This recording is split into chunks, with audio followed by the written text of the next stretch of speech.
Ce matin-là, dans ce couloir d'hôpital, j'ai compris que la trahison peut venir de ceux qu'on a mis au monde. Je m'appelle Margot Bellamy, j'ai 70 ans, et voici l'histoire que j'aurais préféré ne jamais avoir à raconter. C'était un mardi de novembre, le genre de journée grise où Paris semble retenir son souffle. J'étais venue à l'hôpital Saint-Louis pour des examens de routine. Mon cœur, disait le médecin, méritait qu'on y prête attention. À 70 ans, on ne négocie plus avec ces choses-là. J'attendais dans ma chambre, vêtue de cette blouse d'hôpital qui vous fait sentir vulnérable, quand Delphine est entrée. C'était l'infirmière en chef, une femme d'une 50aine d'années au regard franc. Ce jour-là, son visage était pâle. Elle a refermé la porte derrière elle. Puis, elle l'a verrouillée. Mon cœur s'est serré. « Madame Bellamy » a-t-elle murmuré en s'approchant. « Il faut que vous partiez d'ici, maintenant. » J'ai cligné des yeux, confuse. « Pardon ? Mais mes examens ?» Elle a posé sa main sur la mienne. Ses doigts tremblaient légèrement. « Votre fils a appelé il y a 20 minutes. Jérôme, mon fils unique, 42 ans, avocat, marié, père de 2 enfants. L'homme que j'avais bercé, nourri, élevé seul après la mort de son père. Il m'a demandé de modifier votre traitement, a continué Delphine, la voix basse, de remplacer vos médicaments cardiaques par autre chose. Des substances qui auraient altéré votre perception, votre lucidité. Le sol s'est dérobé sous moi. Quoi ? Je n'ai pas accepté, bien sûr, mais madame, elle a sorti son téléphone de sa poche. J'ai enregistré la conversation, pour me protéger, et pour vous protéger. Ses mains tremblaient en manipulant l'écran. Puis, elle a appuyé sur lecture. La voix de Jérôme a rempli la petite chambre. Cette voix que je connaissais par cœur. Celle qui me souhaitait bonne fête le premier dimanche de juin, celle qui m'appelait maman avec tendresse. Écoutez, Delphine, c'est une situation délicate. Ma mère commence à perdre la tête. On a remarqué des signes, des oublis, des délires. Le psychiatre pense qu'une hospitalisation s'impose, mais elle refuse d'admettre qu'elle va mal. Alors si vous pouviez ajuster les doses, juste assez pour que les symptômes soient visibles lors de l'évaluation de demain. Une clinique privée viendra la chercher jeudi. C'est pour son bien, vous comprenez ? J'ai fermé les yeux. Le monde tournait. Il a précisé les molécules, a ajouté Delphine doucement. Des substances qui provoquent confusion, hallucinations légères. Rien de mortel, juste assez pour justifier un internement psychiatrique. Mes mains se sont crispées sur le drap. Pourquoi ? Ma voix n'était qu'un souffle. Delphine a secoué la tête. Je ne sais pas, madame, mais j'ai appelé le directeur médical. Nous avons bloqué toute intervention externe sur votre dossier. Mais elle a hésité. Je ne peux pas vous protéger une fois que vous aurez quitté cet hôpital. Si votre fils a préparé ça, il ne s'arrêtera pas là. J'ai senti mes jambes flageoler. Mon fils, mon Jérôme. L'enfant que j'avais protégé des cauchemars, accompagné à l'université, soutenu lors de ses examens du barreau. Il voulait me faire interner, me faire passer pour folle. « Madame », a insisté Delphine, « vous devez partir maintenant. Rentrez chez vous, appelez quelqu'un en qui vous avez confiance. Un avocat, un ami. Ne restez pas seul. » J'ai acquiescé mécaniquement. Mes mains tremblaient en enfilant mes vêtements. Mon manteau bleu marine, celui que Jérôme m'avait offert à Noël dernier, me semblait soudain étranger. En quittant l'hôpital, j'ai croisé mon reflet dans une vitrine. Une femme de 70 ans, élégante mais fragile. Une mère qui venait de découvrir que son propre enfant la considérait comme un obstacle à éliminer. Sur le banc de l'arrêt de bus, j'ai sorti de mon sac la seule photo que je gardais toujours avec moi. Un cliché en noir et blanc, jauni par le temps. Jérôme a 5 ans, assis sur mes genoux dans le jardin de notre ancienne maison à Versailles. Ses petites mains agrippées à mon cou, son sourire confiant. « Maman, tu seras toujours là, n'est-ce pas ?» m'avait-il demandé ce jour-là. J'avais embrassé ses cheveux. Toujours, mon trésor. Aujourd'hui, en regardant cette photo, je comprenais enfin. Jérôme ne voulait plus que je sois là. Et je ne savais pas encore pourquoi. Parfois, on fait confiance à ceux qui ne la méritent pas. Et vous, avez-vous déjà été déçu par quelqu'un que vous aimiez ? Racontez-moi votre histoire dans les commentaires. J'aimerais vous lire. Pour comprendre comment j'en suis arrivé là, il faut que je vous ramène en arrière. Bien avant ce mardi glacial de novembre, avant la trahison, avant la peur, il faut que je vous parle de l'époque où Jérôme était encore mon petit garçon, où notre maison sentait le pain grillé le matin et la lavande le soir, où la vie ressemblait à ce qu'elle devait être. C'était en 1983. Jérôme venait d'avoir 1 an. Nous vivions dans une jolie maison de ville à Versailles, près du parc. Mon mari, Henri, travaillait comme ingénieur chez Renault. Moi, je donnais des cours de piano à domicile. Nous n'étions pas riches, mais nous ne manquions de rien. Je me souviens de cette cuisine baignée de lumière. Les carreaux blancs, les rideaux à carreaux bleus que j'avais cousus moi-même, la grande table en bois où nous prenions tous nos repas. Jérôme dans sa chaise haute, barbouillé de compote, riant aux éclats quand Henri faisait semblant de lui voler sa cuillère. C'était mon univers, petit peut-être, mais entier. Puis Henri est mort. Un accident de voiture, un soir de décembre. Il revenait d'une réunion à Boulogne-Billancourt. Une plaque de verglas sur l'autoroute A13. 3 secondes qui ont changé toute notre existence. Jérôme avait 4 ans. Je me souviens de la façon dont il m'a regardé quand je le lui ai annoncé. Ses grands yeux noisettes, identiques à ceux de son père, cherchant dans mon visage une explication que je ne pouvais pas lui donner. « Papa dort ?» avait-il demandé, la voix toute petite. J'avais serré ses petites mains dans les miennes. « Papa est parti au ciel, mon chéri. Mais il nous regarde, et il t'aime très fort. » Cette nuit-là, Jérôme s'est endormi dans mon lit, recroquevillé contre moi. Et pendant des années, il a continué. Comme si la chaleur de mon corps pouvait combler le vide laissé par Henri. Les premiers mois après la mort de mon mari ont été d'une difficulté que je ne peux pas vraiment décrire. Il y avait les factures qui s'empilaient,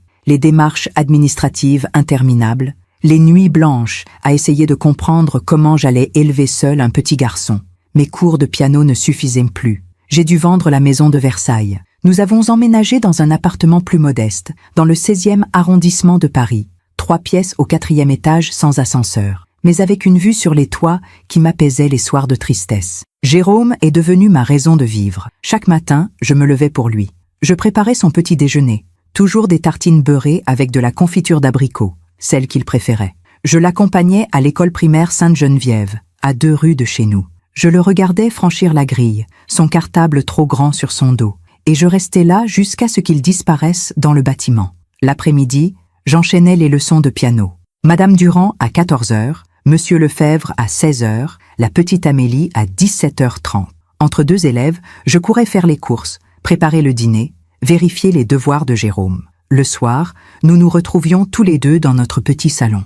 Lui faisait ses exercices de mathématiques sur la table basse pendant que je corrigeais des partitions. Puis nous dînions ensemble, souvent des plats simples, blanquettes de veau, gratin dauphinois, pot-au-feu le dimanche, des recettes que ma mère m'avait apprises. Après le repas, je lui lisais une histoire, toujours la même routine, pyjama, brossage de dents, puis je m'asseyais au bord de son lit et j'ouvrais un livre. Il adorait Le Petit Prince. Nous l'avons lu ensemble au moins 20 fois. « Maman !» me demandait-il souvent avant de s'endormir. « Quand je serai grand, je pourrai te protéger comme papa le faisait ?» Je caressais ses cheveux bruns, si doux sous mes doigts. « Tu me protèges déjà, mon trésor, rien que par ta présence. » Il souriait, rassuré, et fermait les yeux. Ces années-là ont été épuisantes, mais elles ont aussi été les plus belles de ma vie. Parce que Jérôme et moi, nous étions une équipe, nous deux, contre le monde. Nous nous suffisions. Jérôme était un enfant brillant, curieux, appliqué, sensible. À l'école, ses professeurs me convoquaient régulièrement pour me dire qu'il avait un potentiel exceptionnel. En 5e, il a remporté le concours départemental de mathématiques. En 3e, il a été admis au lycée Henri IV, l'un des plus prestigieux de France. J'étais si fière. Chaque soir, je m'endormais en remerciant le ciel de m'avoir donné ce fils. Cet enfant qui ressemblait tant à Henri, la même intelligence vive, le même sérieux, mais qui avait aussi quelque chose de moi, une douceur, une attention aux autres. Quand il a eu 16 ans, Jérôme m'a prise dans ses bras un soir, sans raison particulière. « Merci maman », avait-il murmuré, « pour tout ce que tu as fait. Je sais que ça n'a pas été facile, mais un jour, je te rendrai tout ça, je te le promets. » J'avais senti des larmes me monter aux yeux. « Tu n'as rien à me rendre, mon chéri. Tu es là, c'est tout ce qui compte. » Il avait souri, ce sourire doux qui me rappelait tant Henri. Puis la vie a continué. Jérôme a brillé au lycée. Il a décroché son baccalauréat avec mention très bien. Puis il a intégré la faculté de droit de Paris-Panthéon-Assas. Il voulait devenir avocat, comme son grand-père paternel qu'il n'avait jamais connu. « Je veux défendre les gens, maman », m'avait-il expliqué un dimanche, attablé dans notre cuisine. Être utile, faire la différence. J'avais posé ma main sur la sienne. « Tu feras un avocat extraordinaire, j'en suis certaine. » Et il l'est devenu. À 28 ans, Jérôme a obtenu son diplôme avec les félicitations du jury. À 30 ans, il a intégré un cabinet réputé spécialisé en droit des affaires. À 32 ans, il est devenu associé. Entre-temps, il avait rencontré Camille. Je me souviens du jour où il me l'a présentée. C'était un samedi après-midi, dans un café près de Notre-Dame. Camille était une jeune femme élégante, blonde, issue d'une famille aisée de Neuilly-sur-Seine. Elle travaillait dans la communication pour une grande entreprise de cosmétiques. Elle était polie, souriante, mais j'avais senti, dès les premières minutes, qu'elle me jugeait, mon manteau un peu défraîchi, mes mains marquées par les années de ménage et de piano. Mon accent, peut-être, qui trahissait mes origines modestes, je suis née à Limoges, fille d'un ouvrier porcelainier. Enchantée, Madame Bellamy, avait-elle dit en me serrant la main. Jérôme m'a tellement parlé de vous, mais son sourire ne montait pas jusqu'à ses yeux. Jérôme, lui, semblait aux anges. Il la regardait comme si elle était la 8e merveille du monde, et j'ai compris ce jour-là que mon fils était en train de m'échapper. Ils se sont mariés 1 an plus tard. Une cérémonie somptueuse dans un château de la vallée de Chevreuse. 200 invités, robe de mariée signée, orchestre de jazz, feu d'artifice au-dessus de l'étang. J'étais assise au premier rang, seule, dans ma robe bleue achetée aux Galeries Lafayette. Autour de moi, la famille de Camille, ses parents, ses oncles, ses cousins, occupaient 6 tables entières. Ils parlaient fort, riaient, trinquaient. Moi, je regardais mon fils danser avec sa nouvelle épouse, et je me sentais étrangère. Après le mariage, les visites se sont espacées. Jérôme m'appelait encore, bien sûr, 1 fois par semaine, parfois 2. Mais nos conversations devenaient de plus en plus courtes. « Ça va, maman? Tout va bien? Parfait. Je suis un peu débordée, je te rappelle bientôt. » Et il rappelait, mais toujours en retard, toujours pressé. Camille et lui ont eu 2 enfants, Léa, puis Lucas, de beaux bébés que je voyais grandir par photos interposées. Jérôme me les amenait à Noël, à Pâques. Mais les visites étaient brèves. « On ne peut pas rester longtemps, maman. Camille a prévu un dîner chez ses parents. » J'acquiesçais. Je souriais. Je leur préparais des gâteaux qu'ils emportaient dans des boîtes, et je les regardais partir. Les années ont passé ainsi. Jérôme grimpait les échelons de son cabinet. Ils ont acheté un magnifique appartement avenue Foch, puis une maison secondaire dans le Luberon. Les enfants fréquentaient des écoles privées prestigieuses. Camille organisait des dîners avec des clients importants, des vernissages, des galas de charité. Moi, je continuais à donner mes cours de piano dans mon petit appartement du 16e. Mes élèves vieillissaient avec moi. Certains partaient, d'autres arrivaient. La vie coulait, tranquille, mais quelque chose s'était brisé. Ce lien qui m'unissait à Jérôme, ce lien sacré tissé dans la douleur et la tendresse, s'était effiloché sans que je comprenne vraiment comment. Un soir, j'ai ressorti la vieille photo, celle que je gardais maintenant dans mon sac. Jérôme a 5 ans, sur mes genoux, dans le jardin de Versailles. Je l'ai regardé longtemps, à la lumière de ma lampe de chevet, et j'ai pleuré, parce que je ne reconnaissais plus cet enfant dans l'homme qu'il était devenu. Mais jamais, jamais je n'aurais imaginé qu'un jour, ce fils que j'avais tant aimé voudrait m'effacer de sa vie. Pas comme ça, pas en me faisant passer pour folle. Pendant que je raconte tout cela, je me demande d'où vous m'écoutez. Écrivez le nom de votre ville en commentaire. La première fissure est apparue il y a 3 ans. Sur le moment, je ne l'ai pas vue. Ou plutôt, je n'ai pas voulu la voir. C'était un dimanche de mars. Jérôme m'avait invité à déjeuner chez lui, avenue Foch. Cela faisait plusieurs mois qu'il ne m'avait pas conviée. J'étais heureuse. J'avais mis ma plus belle robe, celle en soie grise que j'avais achetée pour le mariage de Léa, leur fille aînée qui venait d'épouser un jeune entrepreneur. En arrivant devant leur immeuble haussmannien, j'ai senti mon cœur se serrer, comme à chaque fois. Cet immeuble avec son hall de marbre, son ascenseur orné de miroirs, ses moulures dorées, tout respirait l'argent. Un monde si éloigné de mon petit 3 pièces aux meubles dépareillés. J'ai sonné. Camille m'a ouvert, impeccable dans un ensemble Chanel crème. Son sourire était poli mais froid.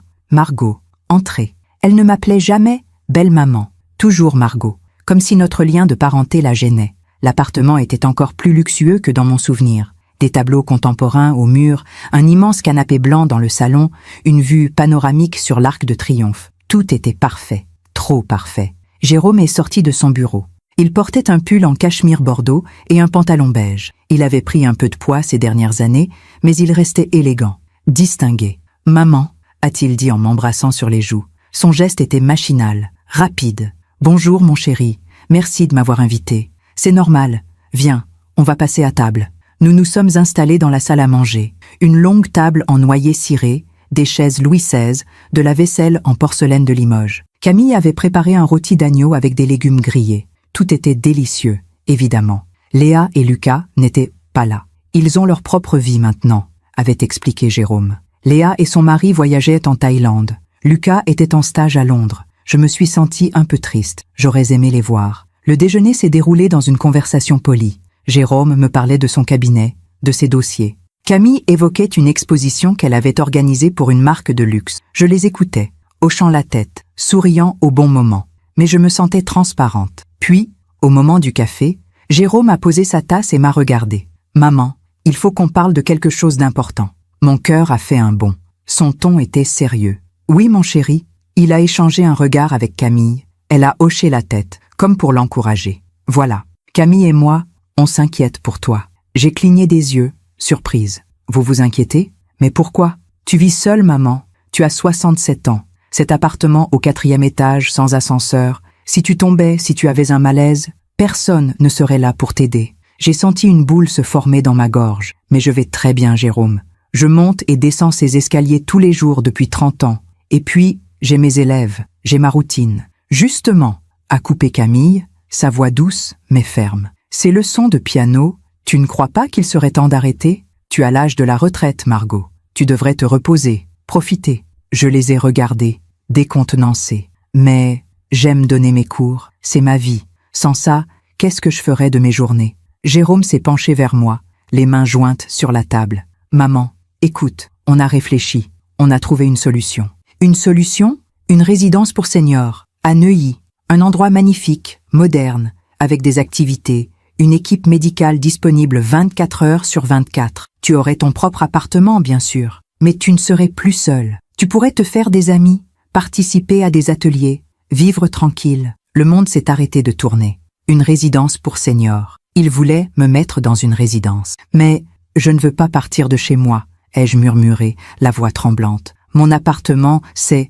tout ce qu'il me reste de notre ancienne vie, de ton père, de toi, quand tu étais petit. Jérôme a soupiré, comme si j'étais une enfant têtue. Maman, sois raisonnable. Cet appartement est un poids pour toi. Et puis, soyons honnêtes, tu n'as pas les moyens de l'entretenir correctement. Les peintures s'écaillent, la plomberie est vieille. Ces mots m'ont transpercé comme des lames. Je sais que ce n'est pas aussi luxueux qu'ici, ai-je dit, une pointe d'amertume dans la voix. Mais c'est chez moi. Camille a posé sa main sur celle de Jérôme, comme pour le calmer. Personne ne dit ça pour te blesser, Margot. On veut juste ce qu'il y a de mieux pour toi. Cette résidence, c'est du haut de gamme. Tu aurais une vue sur le parc de Bagatelle, un piano dans la salle commune. Tu pourrais même donner des petits concerts pour les autres résidents. J'ai secoué la tête, les larmes aux yeux. Non, je ne veux pas. Le silence est tombé sur la table. Jérôme a froncé les sourcils. Maman, j'ai dit non, Jérôme. Je ne quitterai pas mon appartement. Pas maintenant. Peut-être un jour, quand je serai vraiment trop vieille. Mais pas aujourd'hui. Il a serré les mâchoires. J'ai vu passer quelque chose dans son regard. Une lueur froide, fugitive. Très bien, a-t-il dit finalement, d'un ton sec. On n'en parle plus. Mais je savais que ce n'était pas vrai. Le reste du déjeuner s'est déroulé dans une tension palpable. Nous avons fait semblant de discuter de choses anodines. La météo, les vacances, la politique. Mais l'atmosphère était lourde. Quand je suis partie, Jérôme m'a embrassé du bout des lèvres. « Réfléchis quand même à ce qu'on t'a dit », a-t-il murmuré. J'ai hoché la tête, sans rien promettre. Dans le métro qui me ramenait chez moi, j'ai senti les larmes couler le long de mes joues. Les gens autour de moi regardaient ailleurs, gênés par cette vieille femme qui pleurait en silence. Ce soir-là, assise dans mon salon, j'ai regardé autour de moi. Cet appartement que Jérôme trouvait vétuste. Ce canapé bleu usé où il s'allongeait quand il était adolescent pour réviser ses examens. Cette bibliothèque où s'alignaient ses livres d'enfance. Ce piano droit où il avait appris ses premières gammes avant de décider que la musique n'était pas sa voix. Chaque objet ici racontait notre histoire. Et il voulait que je laisse tout ça derrière moi. Pourquoi? J'ai essayé de me convaincre qu'il s'inquiétait vraiment pour moi, que c'était de l'amour maladroit. Mais au fond de moi, une petite voix chuchotait autre chose, une voix que je refusais encore d'entendre. Les semaines ont passé. Jérôme ne m'a pas rappelé. C'était inhabituel. D'habitude, même dans ces périodes les plus chargées, il trouvait toujours 5 minutes pour prendre des nouvelles. Là, rien. 1 mois, puis 2. J'ai fini par l'appeler moi-même.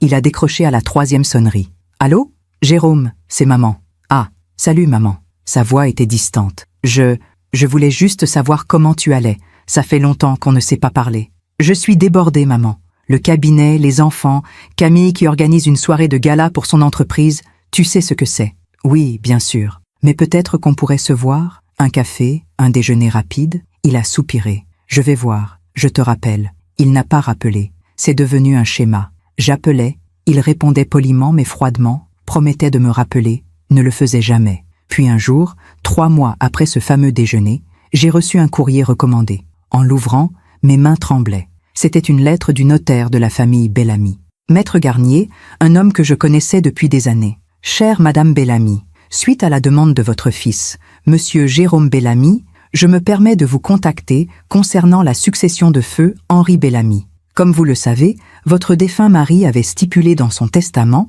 que vous auriez l'usufruit de l'appartement de Versailles jusqu'à votre décès, après quoi la pleine propriété reviendrait à votre fils unique. Cependant, lors de la vente de cet appartement en 1987, la somme obtenue a été en partie réinvestie dans votre appartement actuel du 16e arrondissement, ainsi que dans un portefeuille d'actions et d'obligations géré par la Société Générale. Monsieur Jérôme Bellamy souhaite clarifier la situation patrimoniale et demande un état complet des actifs vous appartenant ainsi qu'une évaluation de votre appartement actuel. Je reste à votre disposition pour toute question.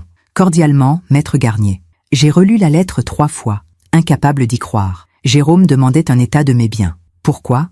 Henri m'avait légalement tout laissé. L'usufruit, certes, mais tout de même. J'avais le droit de vivre dans cet appartement jusqu'à ma mort, et mes quelques économies, à peine 50 000 € placés en actions, m'appartenaient. Je les avais gagnés avec mes leçons de piano. Pourquoi Jérôme demandait-il un inventaire? Une pensée glaciale m'a traversée. Il voulait savoir combien je valais. Non, c'était impossible. Mon fils ne pouvait pas être aussi calculateur. J'ai appelé Maître Garnier. Il m'a reçu 2 jours plus tard dans son étude, rue de Rivoli. « Madame Bellamy, m'a-t-il dit avec un sourire gêné, je comprends votre surprise, mais votre fils est dans son droit. En tant qu'héritier présomptif, il peut demander une clarification patrimoniale. Surtout si quoi? Il a toussé, mal à l'aise. Surtout s'il estime que vous pourriez, disons, dilapider l'héritage familial. Mon sang s'est glacé. Dilapider? Mais je vis avec ma pension de retraite et mes cours. Je n'ai jamais touché à ce capital. Je sais, madame, je sais. Mais légalement, il a le droit de poser la question.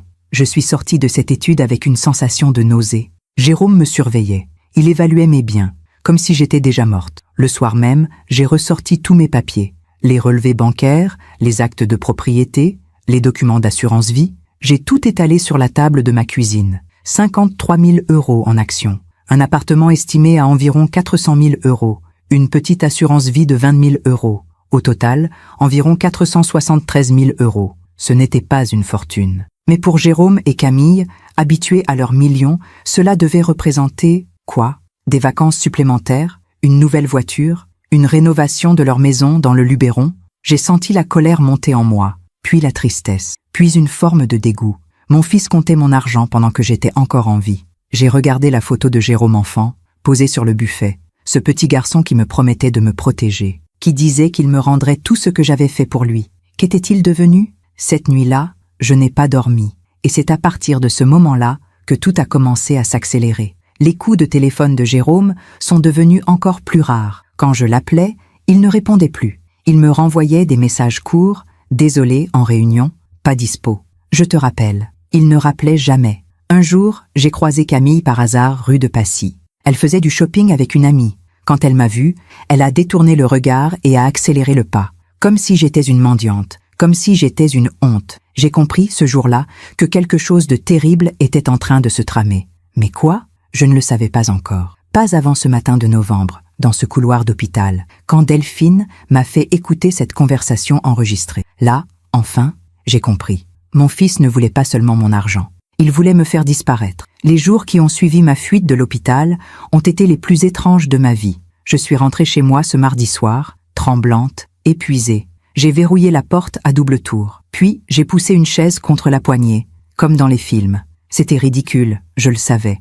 Mais j'avais peur de mon propre fils. Je me suis assise sur mon canapé, la photo de Jérôme enfant serrée entre mes mains, et j'ai pleuré. Pas des sanglots bruyants, non. Des larmes silencieuses qui coulaient sans fin, comme une source qu'on ne peut pas tarir. Comment en étions-nous arrivés là? J'ai essayé de réfléchir rationnellement. Delphine m'avait dit que Jérôme avait parlé d'une clinique privée qui devait venir me chercher le jeudi. Nous étions mardi soir. J'avais donc un peu de temps.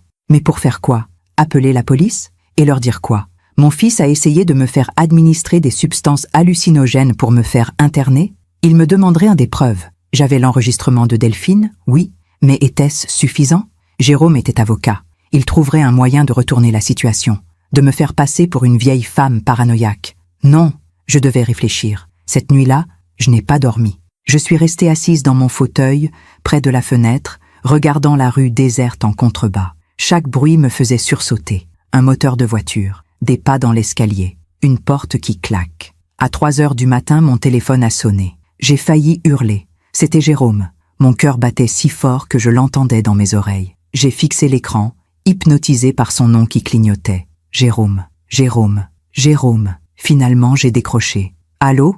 Ma voix tremblait. Maman. Sa voix était douce, presque inquiète. Pourquoi tu n'es pas à l'hôpital? Il savait. Évidemment qu'il savait. Je suis rentrée chez moi. Les examens sont terminés. Terminés? Il y avait une pointe d'irritation dans sa voix. Mais tu devais rester en observation jusqu'à jeudi. C'est ce que le cardiologue avait dit. Menteur. Le cardiologue ne m'avait jamais demandé de rester. C'était Jérôme qui avait tout orchestré. Je me sentais bien, ai-je répondu, essayant de garder mon calme. Je préférais rentrer. Silence à l'autre bout du fil. Maman, tu n'aurais pas dû partir comme ça. J'étais inquiet. J'ai appelé l'hôpital. Ils m'ont dit que tu étais parti sans prévenir personne. Il jouait la comédie. Le fils dévoué, inquiet pour sa pauvre maman. Je vais bien, Jérôme. Justement, non, tu ne vas pas bien. Son ton se durcissait. Maman, il faut qu'on parle sérieusement. J'ai remarqué des choses ces derniers mois. Des oublis, des comportements étranges. Mon sang s'est glacé. Quel comportement? Tu te répètes souvent. Tu oublies des rendez-vous. L'autre jour, tu m'as appelé 3 fois en 1 heure pour me raconter la même histoire. C'était faux. Complètement faux. Jérôme, Et puis cette obsession avec ton appartement, ton refus de déménager dans une résidence adaptée. Maman, tout ça, ce sont des signes. Des signes. Des signes de démence, de folie. Il construisait un dossier contre moi. Je ne suis pas folle, ai-je murmuré, la voix brisée. Personne ne dit que tu es folle. Mais tu as besoin d'aide, professionnelle. Non. Maman, j'ai dit non, Jérôme. Je vais bien. Je n'ai besoin de rien. Il a soupiré longuement, comme si j'étais un fardeau insupportable. Très bien. Mais ne viens pas te plaindre si un jour tu tombes dans tes escaliers et que personne n'est là pour t'aider. Ces mots étaient cruels, calculés. Bonne nuit, maman. Il a raccroché. Je suis restée là, le téléphone dans la main, tremblante. Il avait tout prévu. Chaque argument, chaque justification. Si jamais je parlais, si jamais je dénonçais son plan, il dirait que j'étais paranoïaque, confuse, qu'il voulait juste m'aider et que j'avais tout déformé dans ma tête malade. C'était diabolique et terriblement efficace. Les jours suivants, j'ai essayé de continuer ma vie normalement. J'ai donné mes cours de piano. Madame Petit le mercredi après-midi, Monsieur Fournier le jeudi matin, la petite Sophie le vendredi après l'école. Je me concentrais sur les partitions, sur les doigtés, sur les erreurs de tempo. Comme si ma vie n'était pas en train de s'effondrer. Mais j'avais du mal à me concentrer. Chaque fois que quelqu'un sonnait à ma porte, je sursautais. Chaque fois que le téléphone sonnait, je vérifiais le nom avant de répondre. Je dormais mal. Je mangeais à peine. Madame Petit l'a remarqué. « Margot, vous allez bien ?»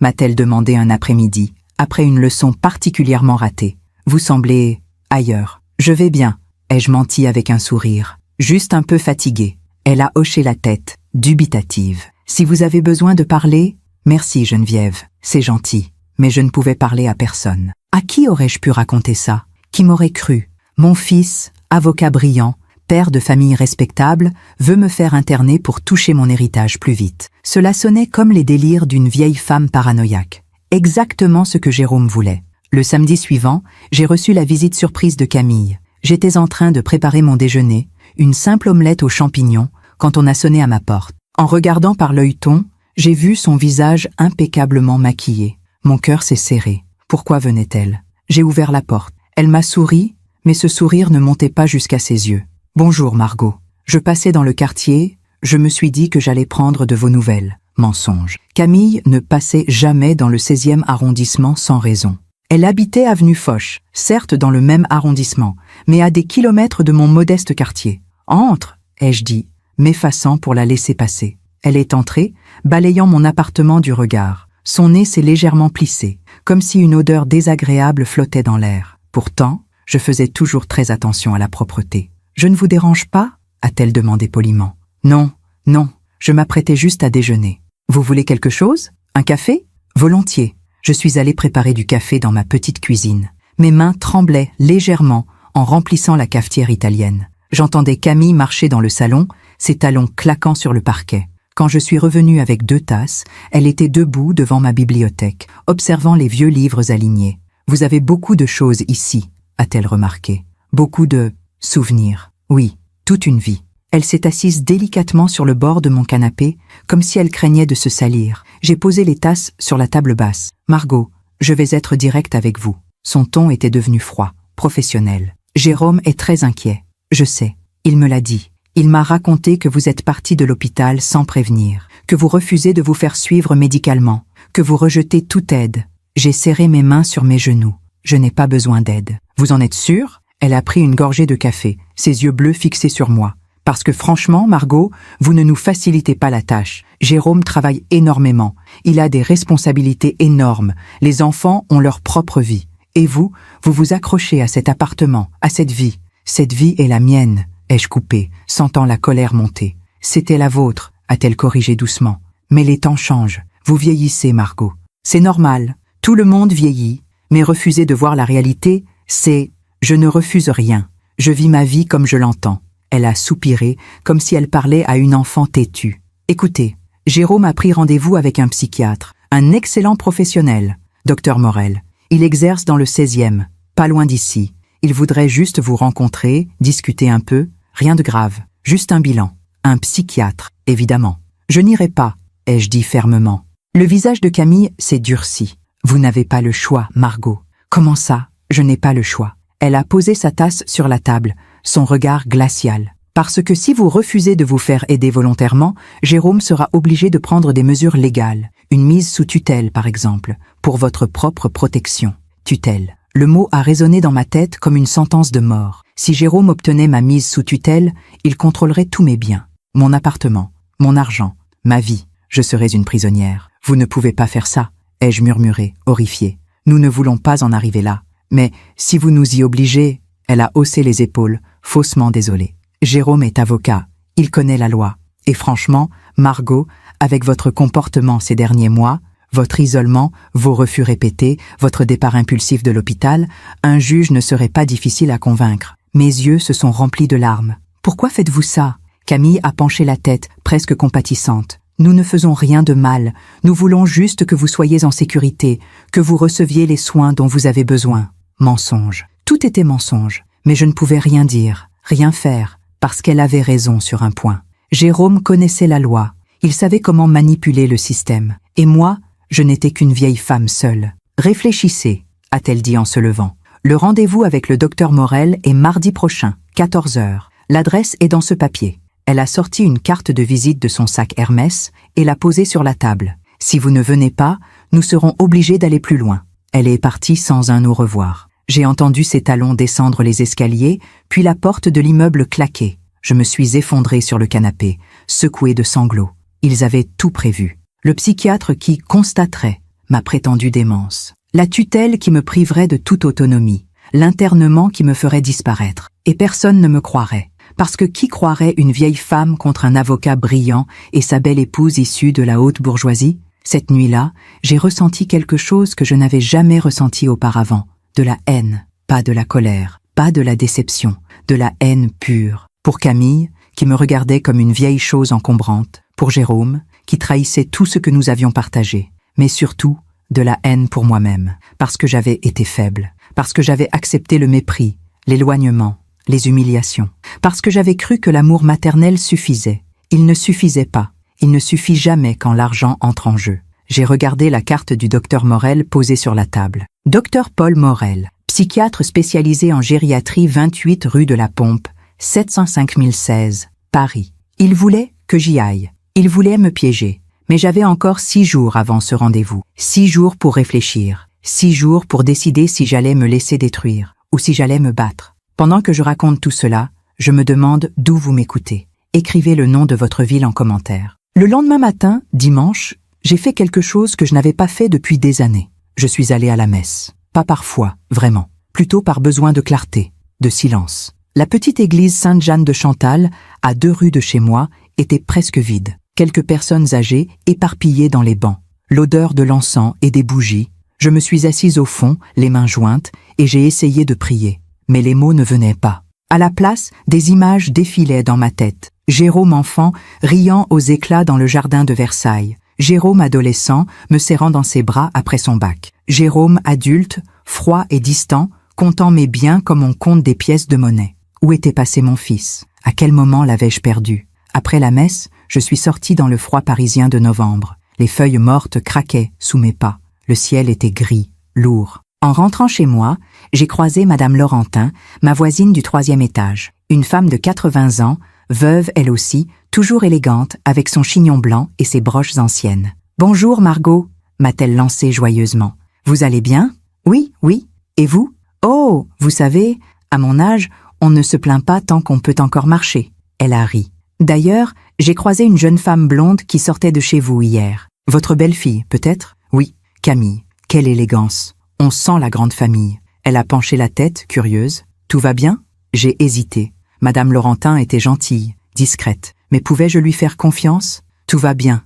ai-je finalement dit. Merci, Madame Laurentin. » Elle a hoché la tête, pas dupe, mais trop polie pour insister. En refermant la porte de mon appartement, j'ai réalisé quelque chose. J'étais seule, complètement seule. Personne pour me défendre, personne pour me croire. Et cette solitude était exactement ce que Jérôme attendait. Les 6 jours qui me séparèrent du rendez-vous chez le docteur Morel ont été les plus intenses de ma vie. Je ne dormais presque plus. Je tournais en rond dans mon appartement, essayant de comprendre, de trouver une issue. Mon esprit fonctionnait en boucle, repassant chaque détail, chaque conversation, cherchant des indices que j'aurais manqués. Le lundi matin, j'ai pris une décision. Si Jérôme construisait un dossier contre moi, je devais construire le mien. J'avais besoin de comprendre exactement ce qui se tramait. Pourquoi maintenant? Pourquoi cette urgence soudaine à me faire interner? L'argent, évidemment. Mais il y avait peut-être autre chose. Je me suis souvenu d'une conversation, 6 mois auparavant. Jérôme m'avait appelé, chose rare à l'époque déjà. « Maman,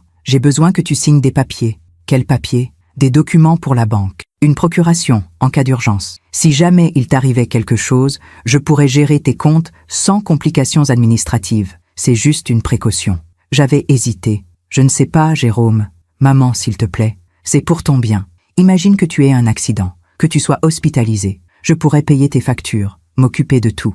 Il avait insisté tellement que j'avais fini par céder. J'avais signé. Mon Dieu, j'avais signé une procuration. Je me suis précipitée vers mon petit secrétaire, près de la fenêtre, où je rangeais tous mes documents importants. Mes mains tremblaient en fouillant dans les dossiers. Actes de propriété, relevés bancaires, documents d'assurance. Et là, je l'ai trouvé.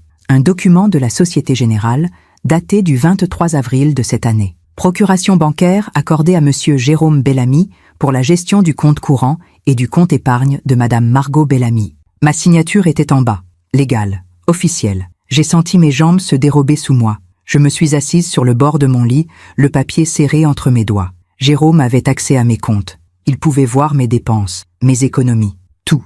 Pire encore, avec une procuration, si j'étais déclarée inapte par un médecin, il pourrait prendre le contrôle total de mes finances sans même passer par un juge. J'avais été tellement naïve, tellement stupide. Le mardi matin, j'ai appelé ma banque. « Bonjour, je souhaiterais parler à mon conseiller, s'il vous plaît. Madame Margot Bellamy. » « Un instant, madame. » Une musique d'attente insupportable, puis une voix masculine, enjouée. « Madame Bellamy, Monsieur Renard à l'appareil. Comment allez-vous? »« Bonjour, Monsieur Renard. J'aurais une question concernant ma procuration bancaire. »« Oui, bien sûr. Celle accordée à votre fils? »« Exactement.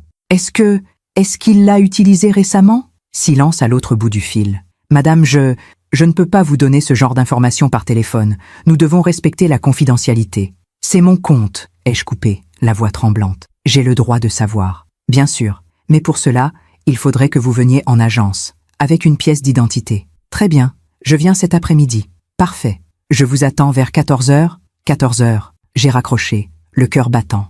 L'agence de la Société Générale se trouvait avenue Mozart, à 10 minutes à pied de chez moi. J'y suis arrivé un peu avant 14h, emmitouflé dans mon manteau bleu marine, mon sac serré contre moi comme un bouclier. Monsieur Renard m'a reçu dans son bureau, un petit espace vitré au fond de l'agence. C'était un homme d'une 50aine d'années, bedonnant, avec des lunettes rondes et un sourire professionnel. « Alors, Madame Bellamy, que puis-je faire pour vous? Je veux savoir si mon fils a utilisé la procuration que je lui ai donnée. Et si oui, pourquoi ?» Il a tapoté sur son clavier, ses yeux scrutant l'écran. « Voyons voir. Ah oui. Monsieur Jérôme Bellamy a effectivement accédé à vos comptes à plusieurs reprises ces derniers mois. » Mon estomac s'est noué. « Plusieurs reprises? Oui. Il a consulté vos relevés en juin, août et il a plissé les yeux. La semaine dernière. la semaine dernière, juste avant ma visite à l'hôpital. A-t-il fait des retraits, des virements? Monsieur Renard a secoué la tête. Non, non, juste des consultations. Il a regardé vos soldes, vos mouvements, mais il n'a effectué aucune transaction. Pas encore, parce qu'il attendait. Il attendait que je sois déclarée inapte, ou internée, ou morte. Monsieur Renard, je veux révoquer cette procuration, immédiatement. Il a cligné des yeux, surpris. Vous en êtes sûre? Absolument certaine. Très bien, je vais préparer les documents. Vous devrez signer ici et... Il s'est arrêté net, fixant son écran. Ah, quoi? Il y a une note sur votre dossier. Mon sang s'est glacé. Quel genre de note? Il a eu l'air embarrassé. Une note ajoutée par votre fils il y a 3 semaines. Il nous a informé que vous présentiez des signes de troubles cognitifs. Qu'il fallait être vigilant si vous veniez en agence et demandiez des opérations inhabituelles. Le monde s'est effondré autour de moi. Des troubles cognitifs? Mais je n'ai aucun trouble. Monsieur Renard a levé les mains, apaisant. Je comprends, madame. Mais vous comprenez aussi que nous devons prendre ce genre d'alerte au sérieux. Votre fils est avocat. Il est votre procureur bancaire. C'est un mensonge. Ai-je coupé, la voix brisée. Il ment.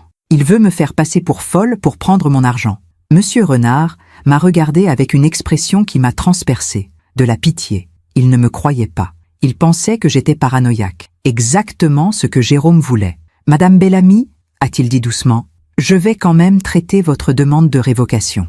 Mais comprenez que si votre fils conteste cette décision, nous devrons peut-être demander un certificat médical attestant de votre capacité juridique. Un certificat médical, c'est la procédure standard dans ce genre de situation. J'ai serré les poings sous la table. Jérôme avait tout verrouillé. Si je révoquais la procuration, il demanderait une expertise médicale. Si je refusais l'expertise, cela confirmerait que j'avais quelque chose à cacher. Et si j'acceptais, il utiliserait le docteur Morel ou n'importe quel médecin qu'il avait déjà soudoyé pour me déclarer inapte. J'étais coincé. Laissez tomber, ai-je murmuré. Oh, pardon? Laissez tomber la révocation. Je vais en parler avec mon fils d'abord. Monsieur Renard a hoché la tête, soulagé. C'est sans doute plus sage. Une affaire de famille, ça se règle en famille. Je suis sorti de cette agence avec l'impression d'avoir été giflé. En rentrant chez moi, j'ai croisé le facteur dans l'escalier. Il m'a tendu une enveloppe. Recommandée pour vous, Madame Bellamy. J'ai signé le reçu, les mains tremblantes. Une fois dans mon appartement, j'ai ouvert l'enveloppe. C'était une lettre d'un cabinet d'avocats, pas celui de Jérôme. Un autre, Maître Constance Dufresne, spécialisée en droit de la famille. Chère Madame Bellamy, j'ai été mandatée par Monsieur Jérôme Bellamy pour vous informer d'une demande de mise sous protection judiciaire. Compte tenu de votre état de santé et de vos difficultés à gérer votre quotidien, votre fils souhaite engager une procédure de curatelle renforcée, avec possibilité d'évolution vers une tutelle complète si votre situation se détériore. Cette démarche est motivée par un souci légitime de protection de vos intérêts personnels et patrimoniaux.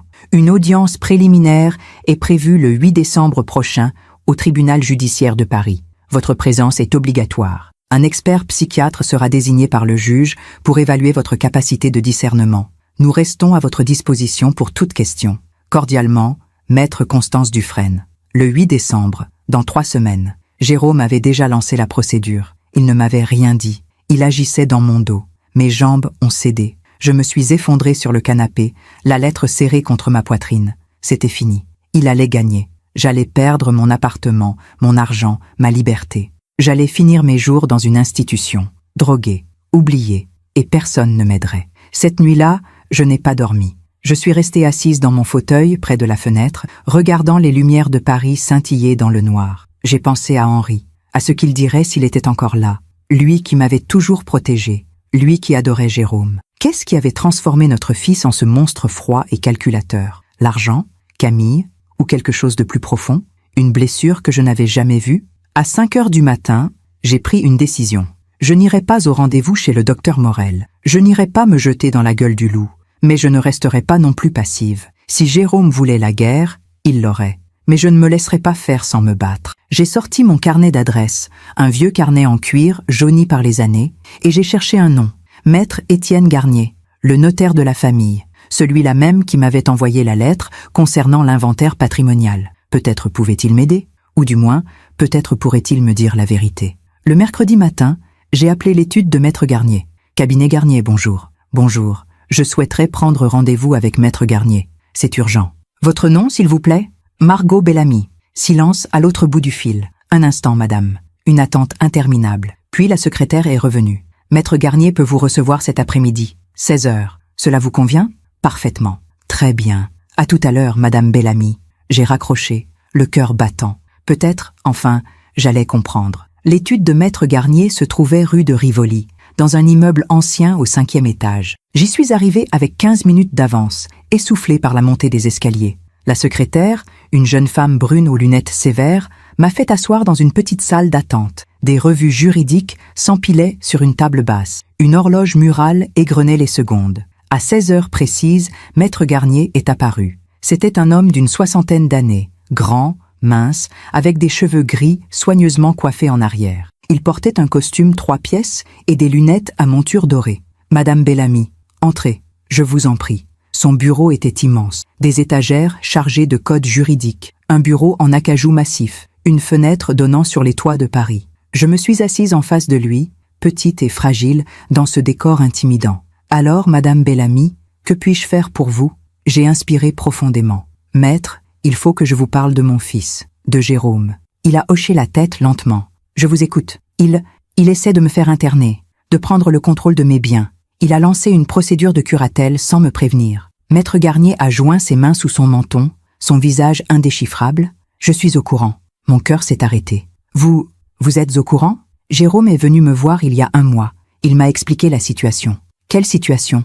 Il a soupiré. « Madame, je vais être franc avec vous. Votre fils est inquiet. Il dit que vous montrez des signes de confusion mentale, que vous refusez toute aide, qu'il craint pour votre sécurité. C'est faux. » Ma voix s'est brisée. « Tout ça, c'est un mensonge. Il veut mon argent, maître. Il veut mon appartement. Il veut que je disparaisse. » Maître Garnier m'a regardé longuement. Puis il a dit quelque chose qui m'a glacé jusqu'aux os. « Madame Bellamy, avez-vous des preuves de ce que vous avancez ?» Des preuves, évidemment. Il me fallait des preuves. L'enregistrement de Delphine. Oui, mais Delphine accepterait-elle de témoigner? De se mettre en danger? J'ai un enregistrement d'une conversation téléphonique où Jérôme demande à une infirmière de modifier mon traitement pour me faire paraître confuse. Maître Garnier a haussé les sourcils. Vraiment? Oui. Puis-je l'entendre? Je ne l'ai pas sur moi. Mais l'infirmière peut témoigner. Et acceptera-t-elle? J'ai baissé les yeux. Je ne savais pas. Maître Garnier s'est penché en avant, sa voix douce mais ferme. « Madame Bellamy, je comprends que cette situation soit difficile pour vous, mais vous devez comprendre quelque chose. Jérôme est votre fils. Il est avocat. Il a une réputation irréprochable. Et vous? Et moi? Vous êtes une femme de 70 ans, vivant seule, qui refuse l'aide qu'on lui propose, qui a quitté un hôpital sans prévenir, qui accuse son propre fils de complot. » Il n'a pas eu besoin de finir sa phrase. Je comprenais. Aux yeux du monde, c'était moi, la folle, pas Jérôme. « Maître, ai-je supplié, vous me connaissez depuis des années. Vous avez géré la succession de mon mari. Vous savez qui je suis. Oui, et c'est précisément pour cela que je vous donne ce conseil. N'entrez pas en guerre contre votre fils. Vous perdrez. » Ces mots m'ont frappé comme des coups de poing. Alors je dois accepter, me laisser interner, perdre tout ce que j'ai? Il a détourné le regard, mal à l'aise. Je vous suggère de coopérer, d'accepter le suivi psychiatrique, de montrer que vous êtes raisonnable. Si vous vous opposez frontalement, le juge pensera que vous êtes effectivement confuse, que vous avez besoin de protection. Mais c'est un piège. C'est la réalité juridique, madame. Je me suis levée, tremblante de rage et de désespoir. Vous ne m'aidez pas. Vous êtes de son côté. Maître Garnier a secoué la tête. Je ne suis du côté de personne. Je vous dis la vérité. Alors la vérité, c'est que je suis condamnée. Il n'a rien répondu. J'ai quitté son bureau, les larmes aux yeux, le monde s'effondrant autour de moi. En rentrant chez moi ce soir-là, j'ai ressenti quelque chose de nouveau. Pas de la peur, pas de la tristesse, de la lucidité, froide, implacable. Je ne pouvais compter sur personne, pas sur la banque, pas sur le notaire, pas sur la justice. J'étais seule. Mais j'avais une chose que Jérôme n'avait pas, la vérité. Et si personne ne voulait l'entendre maintenant, je trouverais un moyen de la faire éclater, d'une manière ou d'une autre. Le jeudi matin, je me suis réveillée avec une clarté d'esprit que je n'avais pas eue depuis des semaines. J'avais passé la nuit à réfléchir, à tout reconstituer. Et soudain, les pièces du puzzle se sont assemblées. L'urgence de Jérôme, sa précipitation. Cette procédure lancée maintenant, en novembre, alors qu'il aurait pu attendre des mois, des années même. Pourquoi maintenant? Il y avait forcément une raison.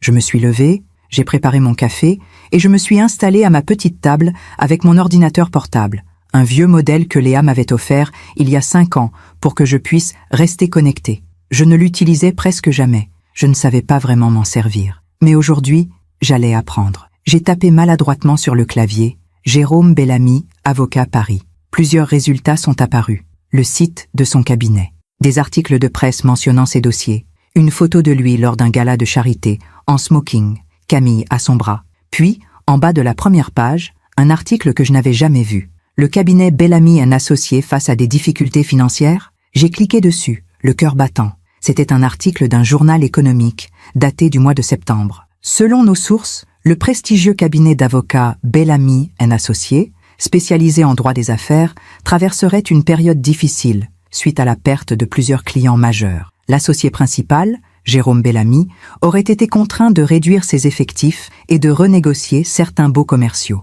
Si le cabinet dément officiellement toute difficulté, plusieurs acteurs du secteur confirment que la concurrence accrue et des erreurs stratégiques auraient fragilisé la structure. J'ai relu l'article 3 fois. Des difficultés financières. Jérôme était en difficulté financière. Mon Dieu, c'était donc ça. Il avait besoin d'argent. Maintenant. Pas dans 5 ans. Pas dans 10 ans. Maintenant. Et mon héritage, mes 473 000 €, représentait une bouée de sauvetage. J'ai continué mes recherches, fébrile, cliquant de lien en lien. J'ai trouvé d'autres choses. Un article sur la vente d'une propriété dans le Luberon, leur maison secondaire. Vendue en juillet pour 1 300 000 €. Pourquoi vendre une maison qu'ils adoraient? Un autre article mentionnant le départ de Camille de son poste dans la grande entreprise de cosmétiques. Pour se consacrer à des projets personnels, disait le communiqué. Mais était-ce vraiment volontaire? Plus je cherchais, plus l'image se précisait. Jérôme et Camille étaient en train de couler.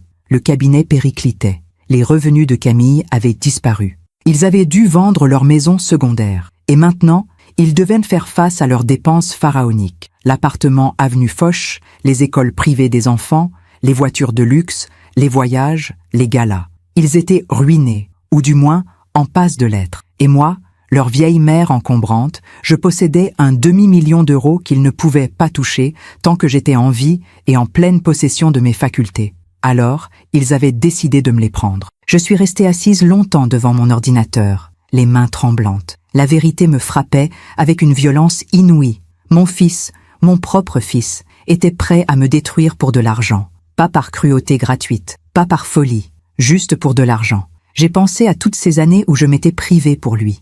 Les hivers où j'avais baissé le chauffage pour économiser sur les factures et payer ses cours particuliers. Les robes que je n'avais pas achetées pour financer son inscription à l'université. Les nuits blanches à donner des leçons de piano supplémentaires pour qu'il ne manque de rien. Et aujourd'hui, il voulait me voler jusqu'au dernier centime. La rage est montée en moi, brûlante, pure. Mais avec la rage, il y avait aussi une étrange forme de soulagement. Parce que maintenant, je savais, je n'étais pas folle, je n'imaginais rien. Jérôme était exactement le monstre que j'avais entrevu. L'après-midi même, j'ai pris une décision audacieuse. J'allais confronter Camille, pas Jérôme. Lui, c'était un avocat, un manipulateur entraîné. Je ne ferais pas le poids face à lui. Mais Camille était différente. Sous son vernis de femme élégante et froide, j'avais toujours senti une faille, une insécurité, un besoin constant de prouver sa valeur à travers l'argent et les apparences. Peut-être que si je la confrontais directement, elle craquerait. J'ai appelé son portable.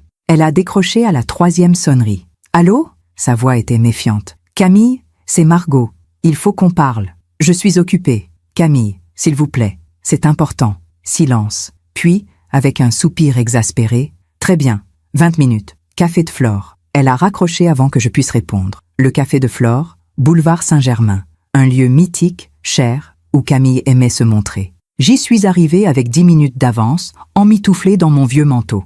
Les serveurs en gilet noir circulaient entre les tables. Les clients, des touristes, des intellectuels en herbe, des femmes en fourrure, sirotaient leurs expressos à 12 €. Camille est arrivée pile à l'heure, impeccable dans un tailleur Chanel beige et un sac Kelly d'Hermès au creux du bras. Elle s'est assise en face de moi sans m'embrasser, sans même me saluer. « Alors ?» a-t-elle demandé froidement.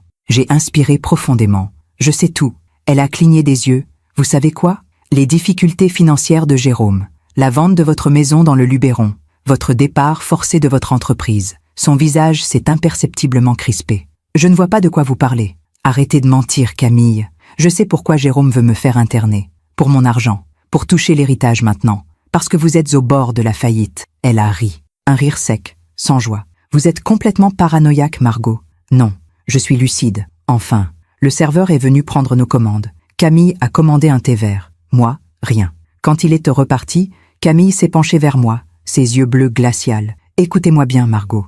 Oui, nous avons eu quelques difficultés. Tous les entrepreneurs en ont. Mais nous nous en sortons très bien. Et franchement, vos 400 000 € ne changeraient rien à notre vie. 473 000, ai-je corrigé. Elle a souri, un sourire cruel. Vous voyez, vous comptez, comme si cet argent avait une importance. Il en a pour vous, manifestement. Pas du tout. Elle a pris une gorgée de thé, affectant l'indifférence. Mais je vais vous dire quelque chose que vous refusez d'admettre, Margot. Vous vieillissez. Vous êtes seule. Vous vivez dans un appartement vétuste. Vous n'avez aucun ami, aucune vie sociale. Vos seuls contacts humains sont vos élèves de piano, qui viennent par pitié. Chaque mot était une gifle. Jérôme veut vous aider, vous offrir une vie meilleure, une résidence où vous seriez entouré, soigné. Mais vous, par orgueil stupide, vous refusez. Ce n'est pas de l'orgueil, c'est ma liberté. Votre liberté? Elle a ri à nouveau. Vous appelez ça une liberté? Vivre recroquevillé dans votre passé, accroché à des souvenirs qui n'intéressent personne? Ils m'intéressent, moi. Justement, vous, toujours vous. Vous n'avez jamais pensé à Jérôme, à ce qu'il ressent?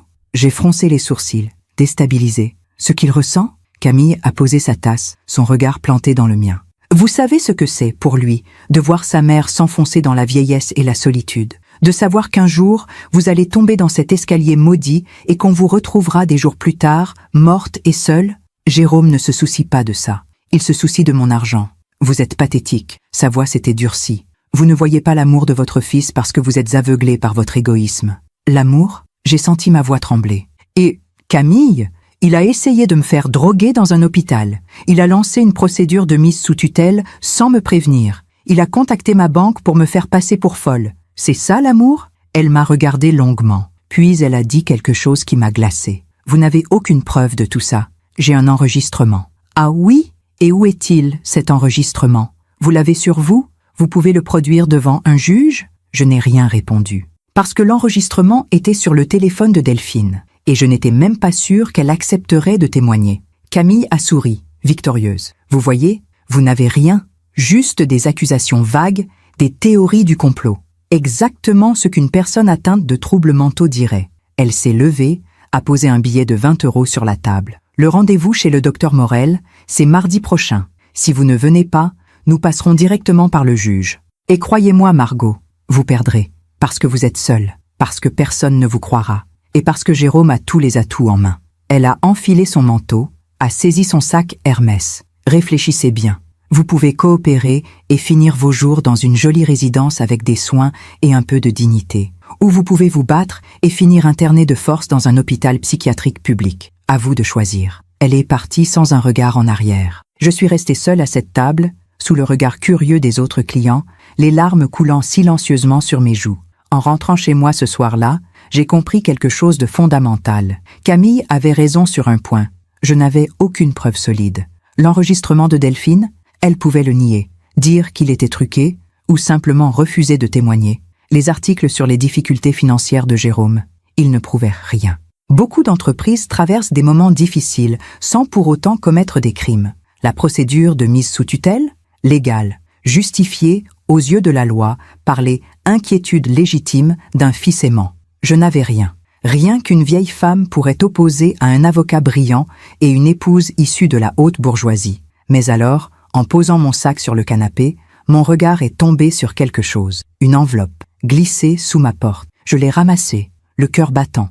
Pas de timbre, pas d'adresse, juste mon nom, écrit à la main. Margot Bellamy. J'ai ouvert l'enveloppe avec des doigts tremblants. À l'intérieur, une simple feuille de papier pliée en deux, et dessus, un message tapé à l'ordinateur. Madame Bellamy, je travaille au cabinet de votre fils depuis 3 ans.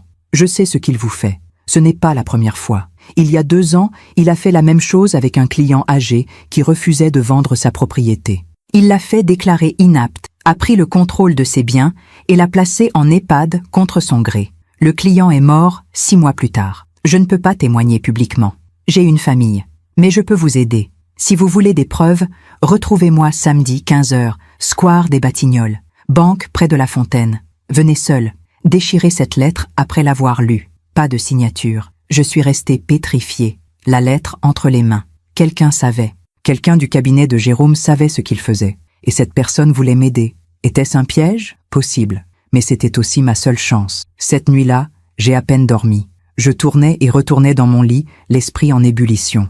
Qui avait écrit cette lettre? Un employé du cabinet? Un associé? Quelqu'un qui en avait assez de voir Jérôme agir ainsi? Et surtout, devais-je y aller? Si c'était un piège, si Jérôme avait orchestré ça pour me faire paraître encore plus paranoïaque, j'étais fichu. Mais si c'était réel, si j'avais enfin une preuve, alors je pourrais me défendre. Je pourrais dévoiler la vérité. Au petit matin, j'ai pris ma décision.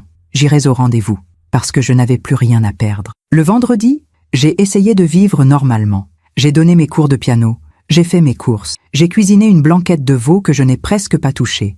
Mais mon esprit était ailleurs. Samedi, 15h, square des Batignolles. Le soir, j'ai ressorti la photo de Jérôme enfant. Je l'ai regardé longtemps, à la lumière de ma lampe de chevet. Ce petit garçon aux yeux innocents, ce petit garçon qui me promettait de me protéger. Qu'était-il devenu? Où était passée son âme?